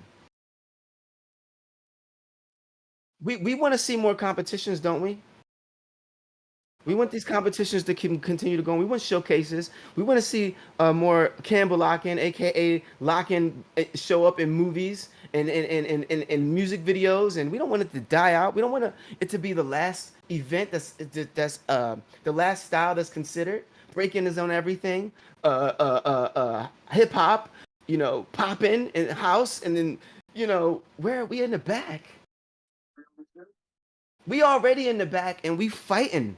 And we not listening to our elders. Like, are we crazy or what? Like, we need to take a step back and realize that everybody is telling all them OGs. I haven't heard one OG say so and so is lying on me. I haven't heard that. Maybe someone else has. I haven't heard that. I keep hearing this post about this and that post about that. This interview about this and this interview about that. This group people follow. This group people this follow. But why aren't they angry and fighting each other? Because they're just different perspectives and stories. Y'all, you know what I'm saying? So anyway, the reason, and I'm sorry, I said I was going to move forward. I wanted to hold back for this reason alone. I just feel that as a whole, if we want to see Don's legacy and everybody who contributed to the movement that he did live on and be respected and be understood, we all have to come together. I know this shit sounds impossible, like just kumbaya, world peace shit, but we can at least have Lock-In peace. Like, we can at least have that. Okay, we might not be able to have world peace, but can we at least have that? Everybody has a different perspective. Every OG has a different personality. So somebody might come across mad arrogant and strong about their position. That doesn't mean they're wrong. Somebody else might come across mad loving and like open doors. That doesn't mean that they're better than that person. That's just another story of the big story. It started with Don. We should all respect that.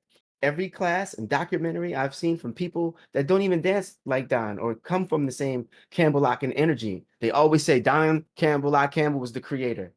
And then they go on and teach whatever they want to teach. The only problem we're going to have if somebody says, yo, Don didn't create the lock. Then we have a problem. That's when we have a problem. Well, I haven't heard that yet. I'm hearing about all these social dances. I'm hearing about all these movements that inspired the moves that you learn. We can't, it's like history. America, we already messed up. American history is jacked, right? And a lot of shit happens. I mean, I love America, God bless America. But, I'm a proud American. But it's fucked up over here. You know what I'm saying? But the truth of the matter is, you got to really dig deep. Muggs is only finding out the truth right now because of the internet, right? All the stuff is coming out. The whole time we was living off the shit that they was putting in the books in high school, in middle school. But now we're learning the truth. Dude, that's what's happening with this style.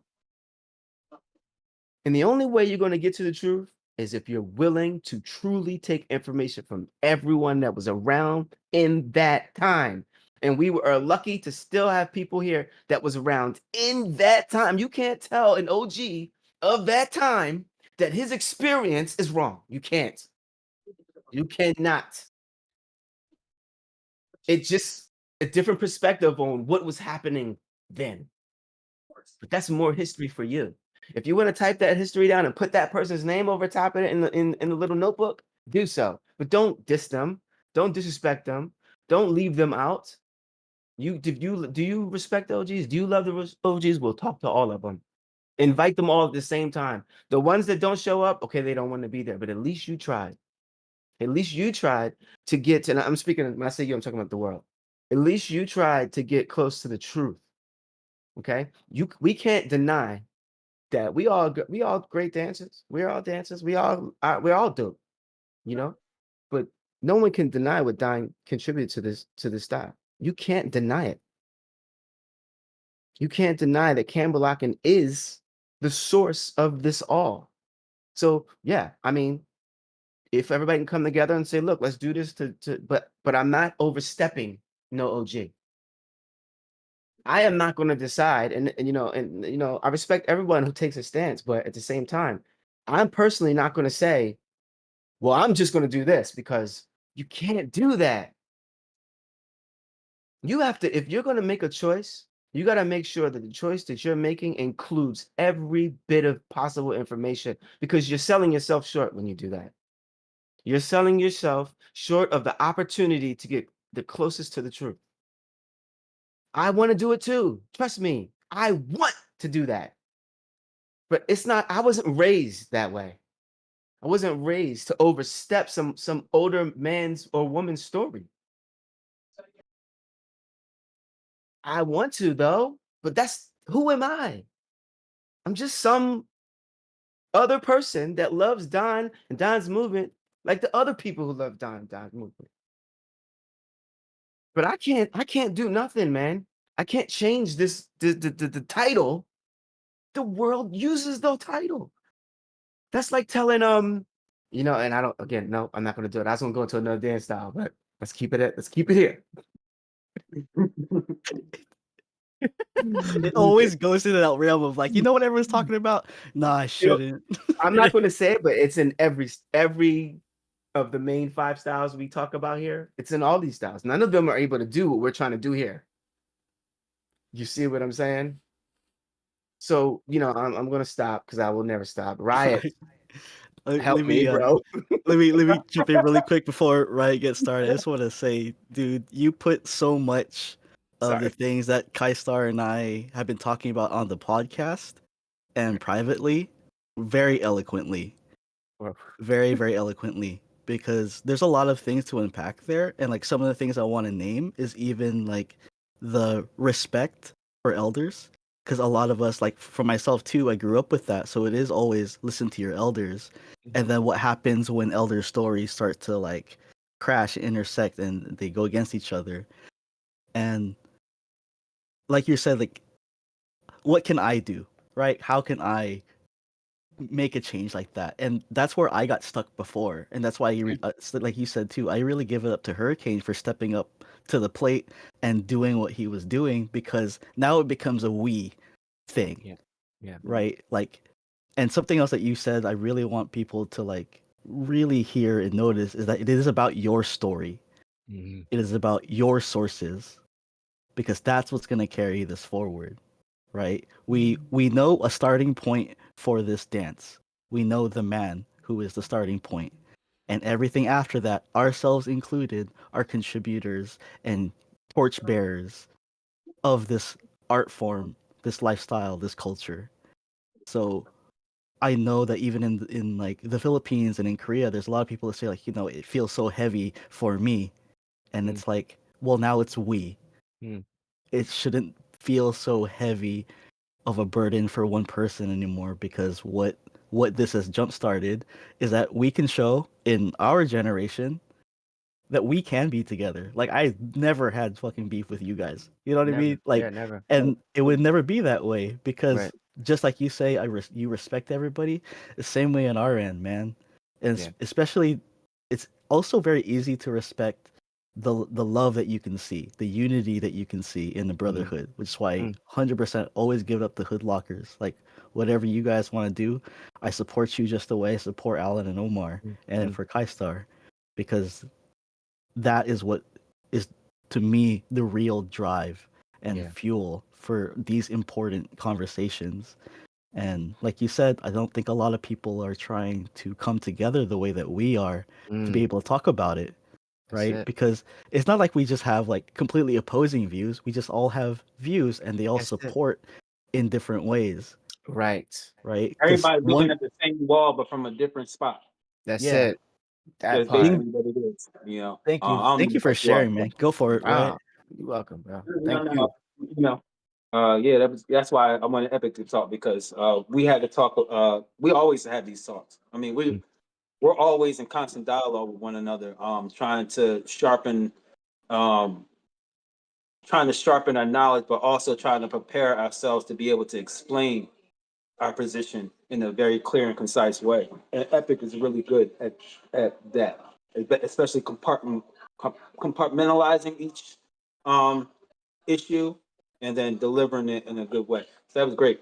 So I don't really have much to clean up, but I just 100% agree with Epic. I mean, you know, Don is the source.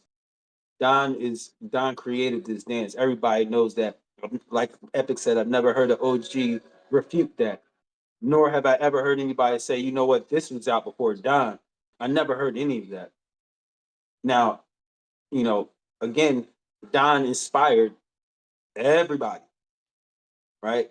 So, I mean, from my perspective, it's really not about whether we call it Campbell lock-in or whether we call it lock-in. I think at this point, like Epic said, it's about we are the not us, but the ones after us, and then the ones after us. They're the future. They're going to take this dance on, hopefully, and now is the great time, is a great launching point for us to all get our ducks in a row.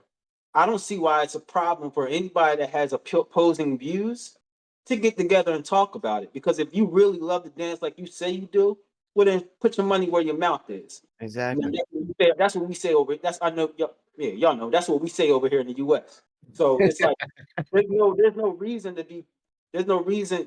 I understand that the competition stuff it kind of clouds everybody's judgment, kind of clouds, where how everybody sees things, but this is not, this is really just about getting on one accord so that you don't have, you know, young brothers, taking their last bit of money, hopping on planes to go to, to go to competitions or to go share the dance to be told that they're not, they're not, they're not doing it.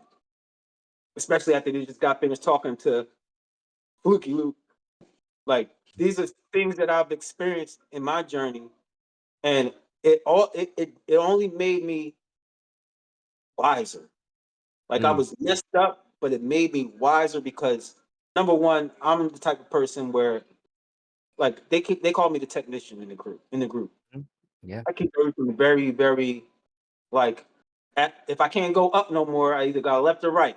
Which direction is the best? Okay, I'm going left. Like, I'm very logical in the way that I think when it comes down to movement and how I break it down and how I see things. So I knew that at a certain point in my journey that there was a lot more to learn. And I knew that I had learned about as much as I could on my own, and it was time for me to start to talk to other OGs, other pioneers. I never closed the door. I never went into a place and was like, I'm the end all be all. I know everything. I know. I mean, one of the things that I live by when it comes down to dance or anything is that I always remain a student, and I got that from Wiggles. Wiggles used to always say that, and that's like I live by that. So I never feel like I'm ever a finished product in terms of my knowledge and what it is that I know. And I never say that I teach anybody. I always like to say that I share with them. I share my information with them, and then whatever they decide to do with it, that's up to them. That's for their journey.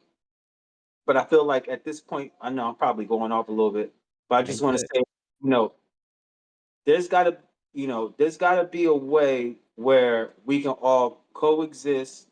We can all be recognize the OGs, recognize Don, recognize all the OGs for their contributions.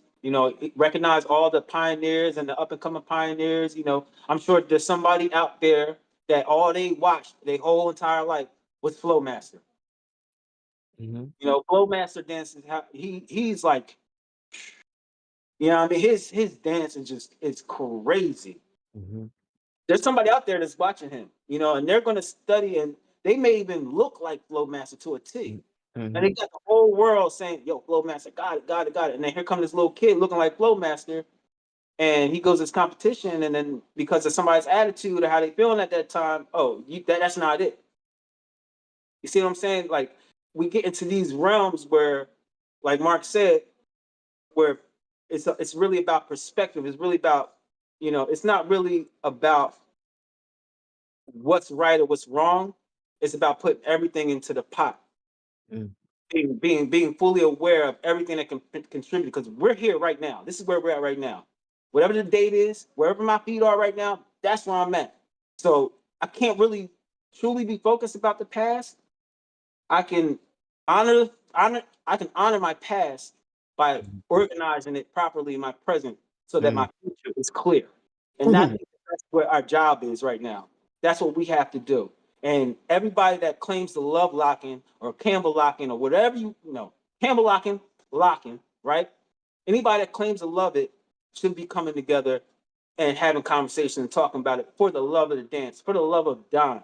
You know what I'm saying? Yeah, that's how I feel. Yeah. Straight up and down. I just want to say that as a personal goal for me, as one half of this with Brian, this is what I like. This is what I live for. This is why I wanted to do this so much, is because we don't always have to agree on everything, right? Like, you can still be brothers, you can still be sisters, you can still be family, and you can disagree, and we can talk about things, and we can problem solve. And even, like, personally, I don't always agree with everything that's out there, right? But I can listen, and I can be respectful, and I can be present. And I love that you guys are so eloquently like putting all this out there. And again, like, it doesn't have to be one thought. We all, like, you look at all the original lockers, they all dance the same. They all have their own personalities, and we can still do that. Right. So I really want to say thank you for the input on that. I guess I'll just kind of segue to another question that that we had in particular with like, if Riot is technically the technician, like, what other kind of like main practitioners y'all got out there, or would Epic be the would Epic be the technician, or like, who's who? We'll let Riot break that down. Let's Is keep it like a character guy? yeah, like, let's keep it fun. You know how they say, how growing up watching the Ninja Turtles, everybody thought Leonardo was the leader, but in reality it was Raphael. I'm kind of like Leonardo, but he's like Raphael. And there's days where we switch. Sometimes he's Magneto, sometimes I'm Professor X, sometimes we split. Like, it's always like fire and ice. Me and him have always gone. Yeah, but that's like a yin and yang thing that we have, and we always just kind of, that's just how we've always been. But I would say for him, he's more or less like, he's like the I would call him the leader in terms of like understanding the climate, being able to take a lot of things in consideration at one time, and be able to be able to speak and verbalize it. Right, I'm like the technician, but I'm like the more emotional one out of all of us. Like, we're all emotional, but I have no problem telling you how I feel. All of us have no problem, but I'm gonna let you know straight up and down. I don't care who you are. I really don't care. And it's not a disrespect thing. It's a thing that my mom used to always teach me: closed mouths don't get fed. So that's kind of like my mentality. Peasy is the soul, and when it comes down to actual, like, this, like, dancing, just being like, Peasy is the soul, and Ricky is short. It's like, no. Nah. Ricky is our organizer. Oh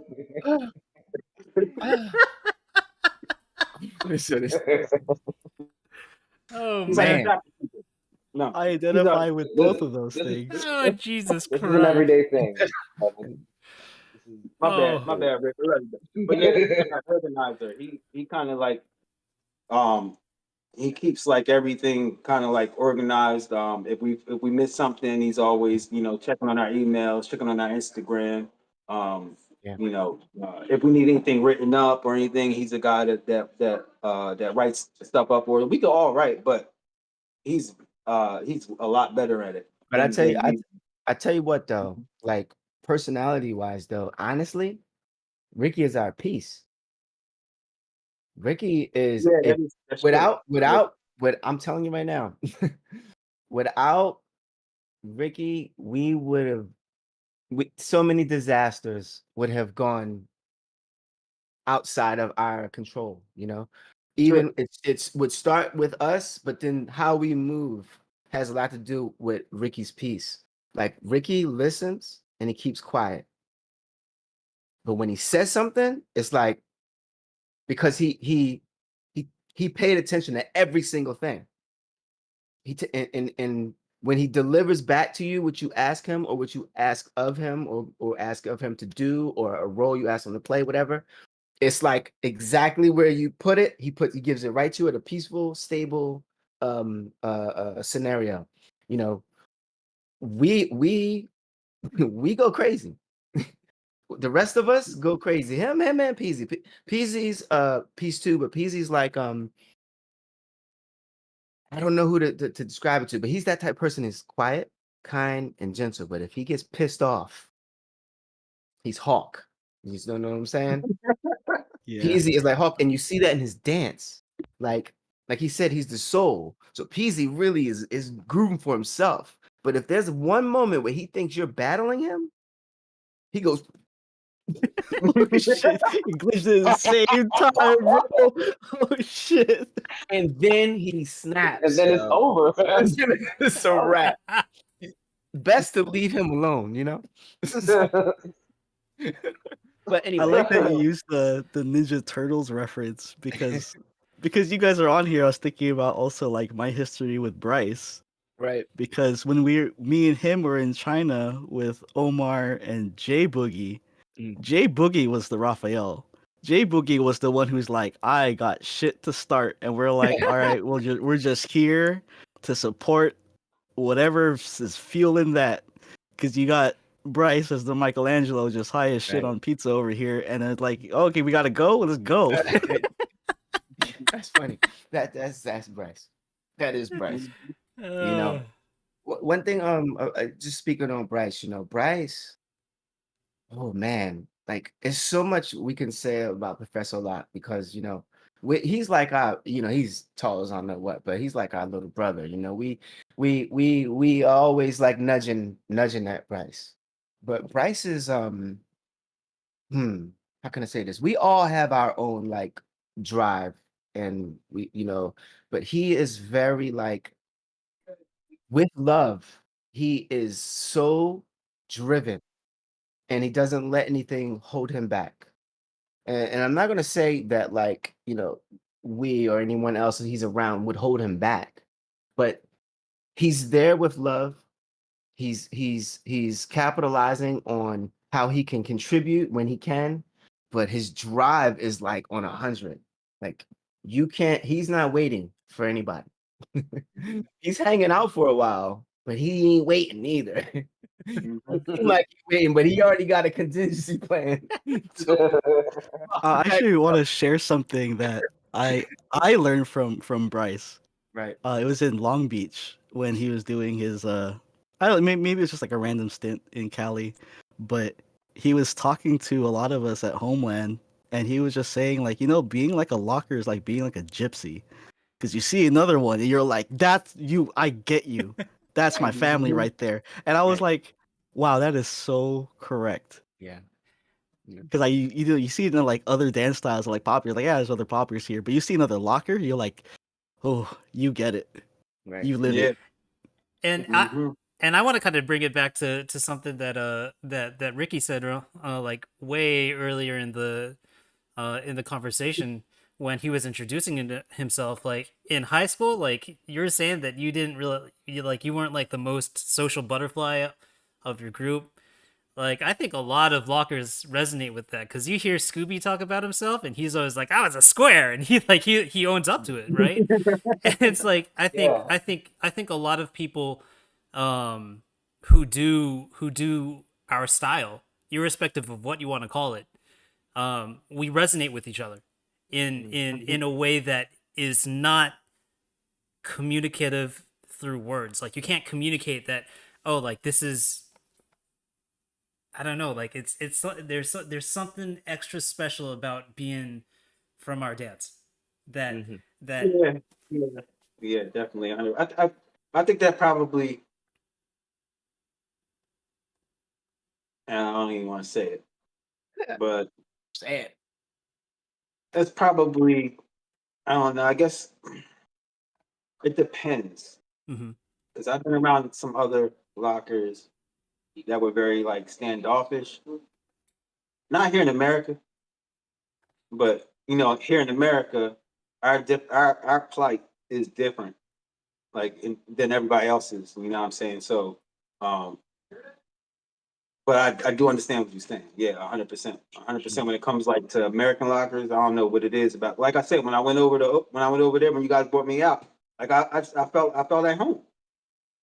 I don't feel that way when I go other places. It's not because of the places or the people, but I think it's just the mentality. Like, for example, like overseas, or there's a real competition mentality over there. Yeah, that's what it is. Everybody looks at everybody as like a hurdle, or like an enemy or something. Like they may not personally feel that way or spiritually feel that way, but how they interact with each other is almost like it's a b-boy mentality, Mm. which is actually kind of crazy, because that's probably why I understand it, because I first was a b-boy. Mhm. So I definitely understand and get it, and that to a certain degree I can respect it. But at the same time, it's a little different being an African American male going overseas and wanting to dance with people that are not from America, and they giving you the squinty eye, like, nigga, I get that shit when I'm home from cops, from people that ain't from my, like, what is you doing? You ain't doing no bad, more wood to the fire. Like, what is wrong with you?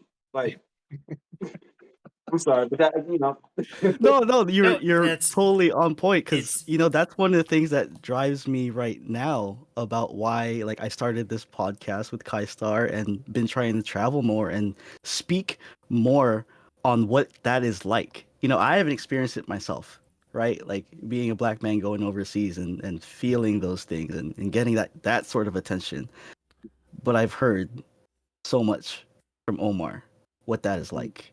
Mm. And I see the way that it affects him, and it's Yeah. like one of my firm beliefs as like someone that loves him is that this culture and this dance need him, Mhm. right? Yeah. And so, but I want to make sure that when he comes out, he's treated respectfully, Right. that he's understood, and that he's welcomed, and he's not just like seen as the pedestal or the competition or just Right. the black guy. You know what I mean? Exactly. Like, Exactly. Yeah, no, You're 100%, right. man. Like, You're right. people don't even realize. People don't realize what it's really like being an African American male in this world. Mhm. I mean, if you look at all our music, all anything that has anything that's popular, has everything and all things to do with sex, violence, drugs, right? Um, that's how Hollywood likes to portray the majority of our people. Um, so when you grow up in that type of environment your entire life, I know for me, it was important from coming from my family to not be that stereotype. Mhm. So I had to work hard at everything. I was pushed to work hard in all my schoolwork. If I went to everything, even when it came down to making my bed, like Yeah. I had to be overly exceptional because of the the stuff that I would go through as a grown man Mhm. that I find myself in right now.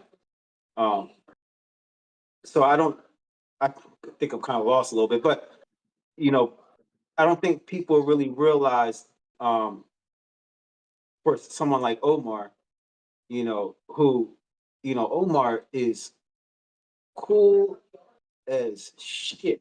I mean, he Right. is so Omar. Omar is kind of like us. You see us, and because it's human nature, you're just going to judge us because based off of what you don't know or what you think Mhm. you know or some song you heard or somebody that looked like you, like me, or that's how people judge us. But they have no idea what type of human being Omar is. They don't know Right. his likes and interests. They Right. don't.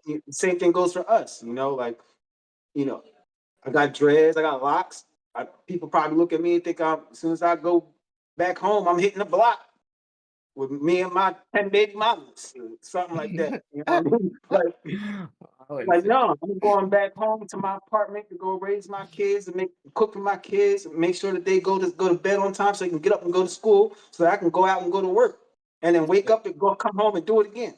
And Mhm. that's my life, Yeah. But people don't know that. And it's often people like to judge people, and again, it's a human thing. So I'm not knocking you for being human, but what I am saying is don't be so quick to judge.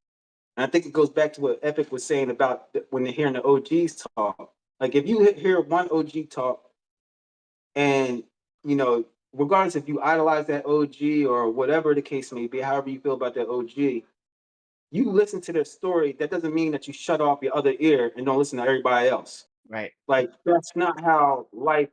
That's just not how. It's not how things are done in the real world. You got to gain as much information as possible. I feel like if anybody tries to shut you off from gaining any more knowledge, they have an agenda. All right. Everything is already out in the open. People should just be free to kind of be able to live their lives, and everybody else should be free to learn people and not have preconceived notions or uh, bias or prejudice or whatever, because you may not even know where that actually comes from. For me, I can speak for myself. When I go and I interact with people, I'm old enough to know where it comes from, but I don't allow that to change who I am or how I interact with you. I'm still going to love you. If you see me on the bus, you know, and something happens, I'm the first one. I'm the first one to organize everybody. We need to get him off the bus. Let's get him off the bus. Mhm. There's a fire over there. All right. Take my hat. Who got water? Like, you Who know, got water? I'm just trying to say that, you, you, people just kind of just need to just relax with everything. Everybody needs to kind of just relax and just know that, everybody's life experiences are important because that's what makes them them. And everybody should be kind to each other. I went straight off the No, it's all good, man. So, We do have to wrap up soon, but I wanted to offer to you guys that like anytime you guys want to be on this and speak on anything, you will always have a platform to speak. It is the one thing that I know that I can offer you guys word, man. because Thank you you. guys have so much gold to share with the world, whether that's about your own history or the way that you dance, even just the brotherhood. Like it's really important for me that people can see and hear from you and not just in the lost pages of like Instagram Right. stories and shit like that, you know? Like we're trying to get something started here where we can all come together, and I really want to help highlight your voices. And if there's any other way that we can help with you guys or with the Philly scene, like Unorthodox always got your back, just let us know, Word. you know? Word out, man. Absolutely. Thank you, brother, man. Thank you for having us, man. Yeah, You for know, we real. already we brought Firelock out for our very first locking event in Philly. Mhm. He was like the first name on our list that we wanted to bring out because we felt like it was important for us to start to connect with one another. Mhm. Because when I think about locking, when I think about Campbell locking, I don't. I'm at the point right. I think we're all at the point right now where it's not just the hood lockers. Yeah. It's you guys. It's there's some lockers in Texas. There's some lockers in Florida. Like there's lockers in Boston, Beantown lockers. Mhm. Um, there's so many there's so many Shout out to Flexi American too. lockers. What'd you say? I said you got lockers in Detroit right now. Shout out to Flexi too. Oh We yeah, got lockers in Detroit. and Shout out to Flexi too. Flexi is originally from the UK. From the UK, Right. That's where we met Yeah, him. Yeah. student of Pat Cesar mhm, and a couple Mhm. others. Yep. Jimmy yeah, Williams. Yeah. yep. Mhm. Yeah. Oh But man, we can go. I could talk all day about Flexi. That's my homie. Um, that's my homie. But yeah, man. I mean, when I think about the locking scene in the U.S., I think about all of us coming together and trying to push. Because there was a time where people were like, "Yeah, there's no lockers in America," and I'm sitting there in a lock right in front of their face. Like, what you mean?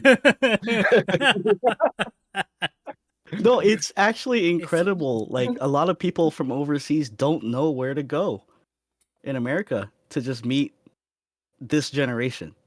You Right. know what I mean? Like we are obviously gonna highlight go see the elders, go talk to the elders, hear their Right. stories, and 100%. relate your stories with theirs. But there's also the fact that like, man, go to Philly, you got Yeah. this amazing group to learn and be with, and Yeah. again, like they said, respect and love everybody.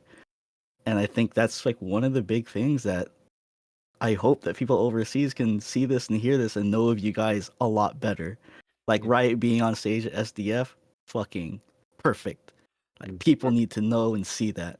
Mhm. I just wanna pitch in one other thing really quick, and that is, as far as like American representation in overseas lock-in, like you guys were out there in UK B-Boy Champions 2007. Don't think I don't remember that, right? Yeah. And Yeah. I saw the disrespect.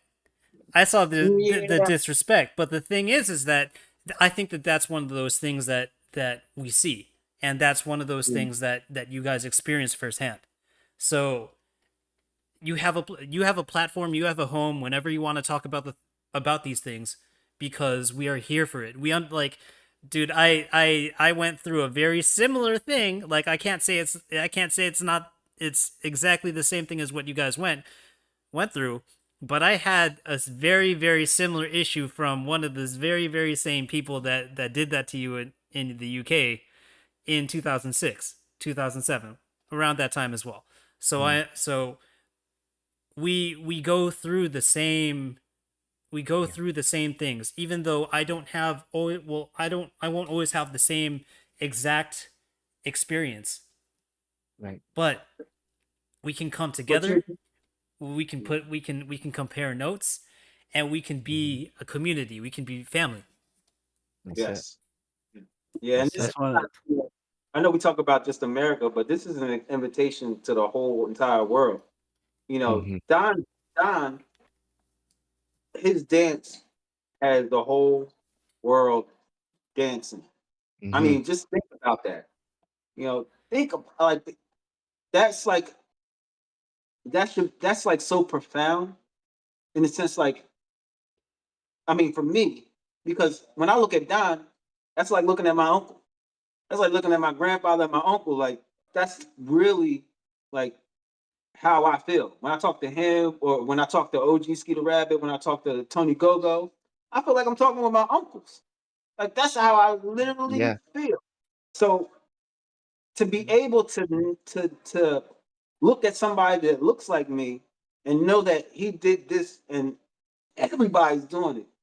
Like, come on, everybody.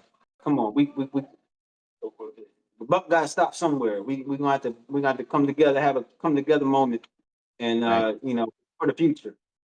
Yeah, that's why for me, like with this movement that's happening right now, my focus is on our generation and the ones moving forward while keeping an open ear for our elders, right? But I can't change the way that anyone, especially older than us, will think or speak or what their stories are. But I Right. know that for us, like we are only speaking our truths, and I can Right. start there with us. Mhm. And really quick, I want to share another message that came from Marianne. She says, "One thing Don always would say is there is enough room for everyone in this dance." I like what Eric said, and all I want to add to that is that it is great to tell your story, but please do not speak for Don or situations you were not there for. I was Exactly. with Don before the group was even put together. Before he passed, we had been together for almost 50 years. Thank you so much for this. Thank you. There you go. Thank you. You're Welcome. welcome. Thank you. Thank you. Yeah, it's important. Just want to thank y'all again for like, opening your doors to us, always supporting us, always showing love, Um, and everybody out there in the world that support us, or all the people that was there when we first started becoming the Hood Lockers, we ain't talk about Ooze, he was there. He didn't necessarily he was actually in one of the first shows that Legend stuff. Yeah. yeah, the Legend Show, because I had to go back to London and he subbed in for me. And like, he may have not have stuck it out for the whole process, but he was a real pivotal reason on why the Hood Lockers turned into the direction that we went to. All the Face to Flavor, we gotta give shout outs to them. We gotta give shout outs to all the members, all the new members of the Hood Lockers. Lamont Chapman. We met him on the set of American Soul, and like he shared the exact same love that for the original style. Yeah, his direction is like Mr. Penguin, but he has that love for the light of it. He has that love for the character of it, and the camaraderie of it. And it was like instant. He was down with us. You know what I'm saying? Same thing with Frostbite, Noel. yeah, Yeah, Noel. go ahead. Frostbite has always shown love since we first met him. It was always like it felt like he was on the team. He was there next to us, like he was on our team, and he wasn't even on our team, but it felt like he was on our team. So we always wanted to put Noel down. He recently got down, but like we've been wanting to do that since the 2000s, the early 2000s. Was Yeah, it? we first, yeah, like He's already going long back and time forth ago, man. Yeah. and stuff. Every And time I go to New York, I always link up with Noel. right. Always do. Yeah. And And also, who else? Who else are we missing? I was gonna say, Oh, there's people that support us, like support us and believe in us. They weren't just our students, you know what I'm saying? It wasn't like, we get students all the time, and take a couple classes or whatever, take whatever. But there's some people who was like, you know what?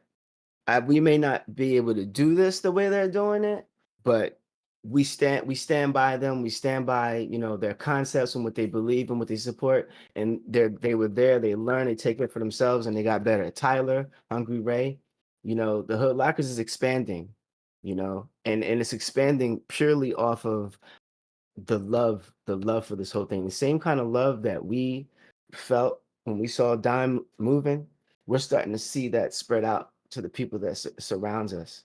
And like, it doesn't take much. It doesn't take much to really truly be down with us. It all it takes is respect. You know, and I'm gonna throw some more names out there, and y'all can help me out too. There's a lot of people that really, really supported us when nobody else was. Inga B. Go for Inga it, B. Drew. Go ahead, drop some names, bro. Inga B, You gotta give Inga shout B. outs. that That's is a- the homie.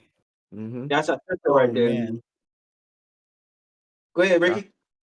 Drop some I names, mean, man. well, we mentioned, Buddha Stretch, but he was a long time supporter. Everybody from New York, Mm-hmm. when we were going up to these, Yeah, Stretch definitely. Stretch is like Monsell definitely.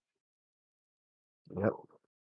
I was gonna say Monsell definitely put in a good world wherever you go. But I think Mm-hmm. when we were like, like they would let everybody know that Philly got some lockers, Mm-hmm. um, and so everybody from New York, everybody from but all the way to Hurricane, Yep. And all the Jazzy way J, don't forget Jazzy J, man. He was yeah, oh, dragging us. Yeah, SoFi was dragging us in front of people like, y'all gotta see these boys. Y'all gotta see them. he Y'all come over here. actually bought Fluky Luke to the show. And he bought Fluky Luke. He was like, yo, Fluke, he dragged Fluky Luke into our dressing room. He was like, yo, I need you to meet these boys. And we Mhm. that's when we first met Fluky Luke. That was in 2006. That was a couple months before I went to UK Champs. Mhm. Yeah. dude, I don't think that a lot of people know how deep your guys' history and story is with the sources Mm-hmm. among Yeah, like the other people that support you. Yeah, OG Skeeter Rabbit. Yeah. OG Skeeter Rabbit, man, he came to LW Legends I think it was 2009 or 2008, maybe 2010, Yeah. around that. It was definitely after ABDC. Mhm. But I went to take his class, and I introduced myself. He said he needed a pair of sneakers. So I told him, look, we can go to South Street. I can take you to South Street. He was like, come on. So we walked. I took him to South Street. It was me, him, and Gemini actually. Mhm. All Mhm. three of us. We walked down South Street, got him sneakers, got him food. He was just like pouring so much knowledge and love into me. Like I was just, I was blown away. And also can't forget Dennis Double D. Mhm. Dennis, Dennis, Dennis gave us a lot of hidden information, things about his dad that we weren't really too sure about. Mhm. He gave us a lot more information, a lot more clarity. You know, Mhm. man, I could Sugar Pop. Yeah. Yeah, about to say we can Sugar go Pop, on because Yeah. Sugar Pop is a really, really, really, Sugar really. Pop don't even know, bro. Mhm. Sugar Mhm. Pop is Sugar Pop. Listen, we were in the UK. We were in UK in 2004. Okay. We were at Sadler's Wells. Mhm. I think it was like some kind of I think it was like a show going on, whatever. We were all outside, a circle had opened up. So Mm. everybody was in a circle dancing. I think I went out and did a lock and run. Maybe Mark went out and did a run. And Sugar Pop was in the circle. I'm sitting down trying to catch my breath, and I get a tap on my shoulder. And I turn around, and somebody just like, I just see this DVD like on the side of my face. I'm like, what is this? I look back, and it's Sugar Pop. And he like, Right. yo, I usually sell these, but here you go. Yeah. We went home, we went back to our flat, because that's what they call them in the UK, and watched that DVD for the entire summer. That's it. The That's it. the lessons, the stuff that he was saying Mhm. was, I mean, it really was more fuel to get us to be able to love, respect, and honor Don, but Yeah. also this just entire dance style. Yeah. Um, we and Sugar Pop also came back he came to Philly Yep. by way of our friend of ours, Kenny Clutch. Shout out Mhm. to Clutch, Clutch Okay. Fest, and um, and taught a workshop with all of us. Mhm. And so we were able to really like sit down and reconnect with him. And ever since then, like, you know, we've been really cool with Sugar Pop, man. I could go on. Pop Master Fable. Mhm. Yeah. We used to go to with the house conference in New York back in the day. Yeah. When I first started locking, he was like one of the first people came to be like, "Yo, I like what you're doing. I like what you're doing. Keep it going." Like, Mhm. you know, I don't care if you're a pioneer or if you're a P. If you go and encourage one person, you do not know how much that means to that Right. individual. You don't even know where they are in their life or where they came from or where they're going. But all these people have contributed That's it. to everything that we are today. And we could not thank them enough, man. I mean, we Yes. thank God for allowing those people to be in our lives. Right. For real. And we can go on. There's so many people we don't even want to Yeah, miss. for Clyde sure. Evans, Clyde got us, Rennie Harris. We can go on and on. Even like Gemini. I spent a lot of time with Gemini in Malaysia. And let me tell you something. There's a lot of different like opposing opinions with a lot of different people. I know we're supposed to wrap up, but real quick, we're saying all this to say that like we had no barriers. We listened to everyone. And to tell you the truth, everyone pretty much said the same thing to us differently. They were all Mhm. saying the same thing.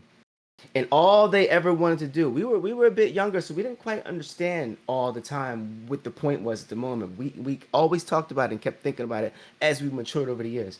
But now that we think back at it, everybody gave us the same advice. They were all letting us know that look, you guys are great dancers, but learn, get your information, get your foundation, learn to dance, learn the social dances, and we took it at first like, oh, they trying to say we can't dance, like what they talking about, we can't lap. They were just trying to say, look, you need to take some classes, you need to and they really was just trying to help us. when we realized that, and you know, all that information, and we started using that, that's when we really started getting better. That's when we really started getting better. And again, I had, I had a lot of conversations and a lot of situations with Shabba when he was here. Rest in peace, Shab. And it was all the same. You know, it was all the same. But I'm telling you, like, especially between Sugar Pop and Shab, you know, they gave us they spent time with us. It was like we wanted a class. We just wanted classes. And they looked at us and gave us more than just the class. They made us really look at every single move we thought we knew and gave us a history and a social dance and a whole thing behind every single foundation move we've learned. And it was that point that things changed for all of us. So I want to give a shout out to everybody. Thank y'all all so much for contributing to what we do. But the reason why we're the way we are is because we love and we respect everybody. And we believe that everybody has a story and has something to contribute. And if we really love this dance, if we really love what Don did, we'll all come together and make something happen for the future. I'm done. Thank That's y'all. right. Sorry. I just For sure. Thank you guys. And thank you, Kai. Thank you, Lil B, for having us, man. We really appreciate this, John, bro. You know, we gotta do this, John, a little bit more. We gotta do this often. Oh, we got Maybe- you guys. We have way too much to talk about, so we definitely would just hop on and just have some fun. Yeah. I'd love to bring Glitch on after you'll be at Crystallized and hear how that goes. Yeah, absolutely. I think that'd be a great time. I'm looking forward to that. And then also, I know we're just wrapping things up. I definitely want to give a shout out to Flowmaster because I mean, Oh yeah. we're going to talk Oh, about anything yeah.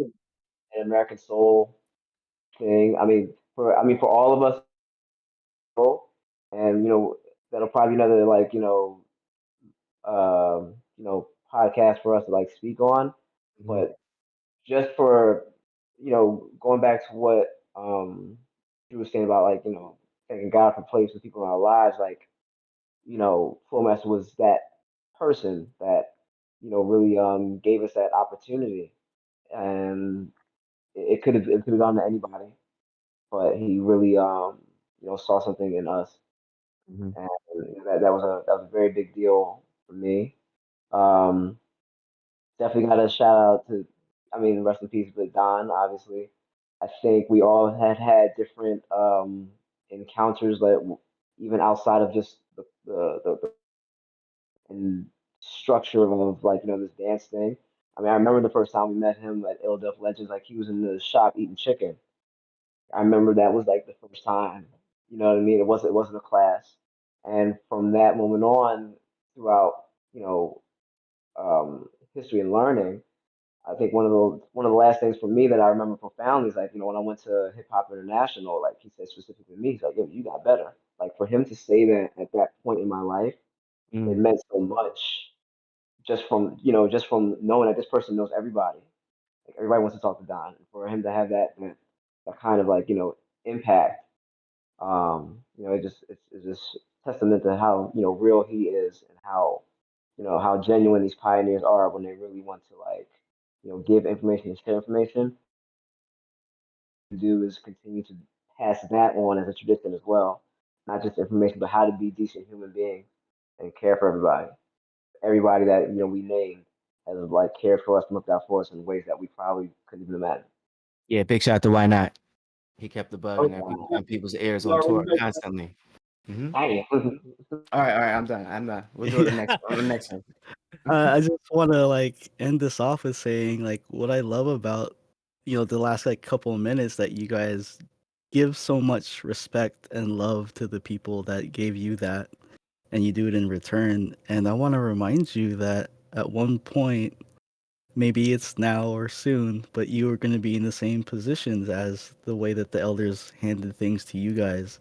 And it's why starting a podcast like this and trying to travel, like for me, I'm just trying to pave the way for guys like you, for crews like you, because your stories are so important and impactful. And I hope that people welcome you and respect you and keep having you, because everything you guys are bringing is gold, man. Like as much as we're always going to give it up to the elders, so one day it's you guys are the elders. Know what I'm saying?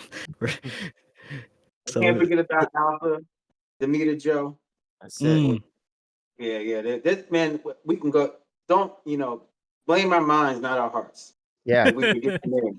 No, and unorthodox, Fire came when we first started. Firelock and Hurricane was like they were like the, those cousins you have, and you like every time y'all come to a family reunion, it's like competition. It's like, yo, look at my sneakers, man. Jordan's is better than yours. Like, I got taller than you. Like, let's go play basketball. Like, it's always been kind of that energy. That's that kind of like that's the at home energy that like, we love. We may not have communicated or conversated over the years so much, but when we walk in the room, it's like, so Yeah, actually, when I went to Keegan's event in Toronto, Crystallized, that's when I actually had my. That's when I actually, yeah, that's when I actually really got to chill with Hurricane. Because before that, I really didn't get to chill with him. But that's when I really got to chill with him. When I came home, and they'll tell you, I was like, yo, Hurricane is a good ass dude, man.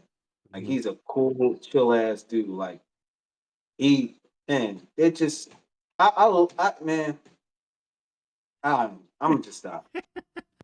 Because I love that, y'all. All right. Anything closing from you, Kai, before we close this out? Man, I just love hearing all the love, I think it's a really big part of why we do this is to hear the love, to spread the love and the conversations, Like let's keep pushing forward. Let's keep pushing forward together. yes, sir. Community. And anyone who has thoughts or opinions, like you're watching today and you want to get in touch with the Hoodlockers, you can go through our Instagram. You can do the like, follow, share of us, and we'll get you in touch.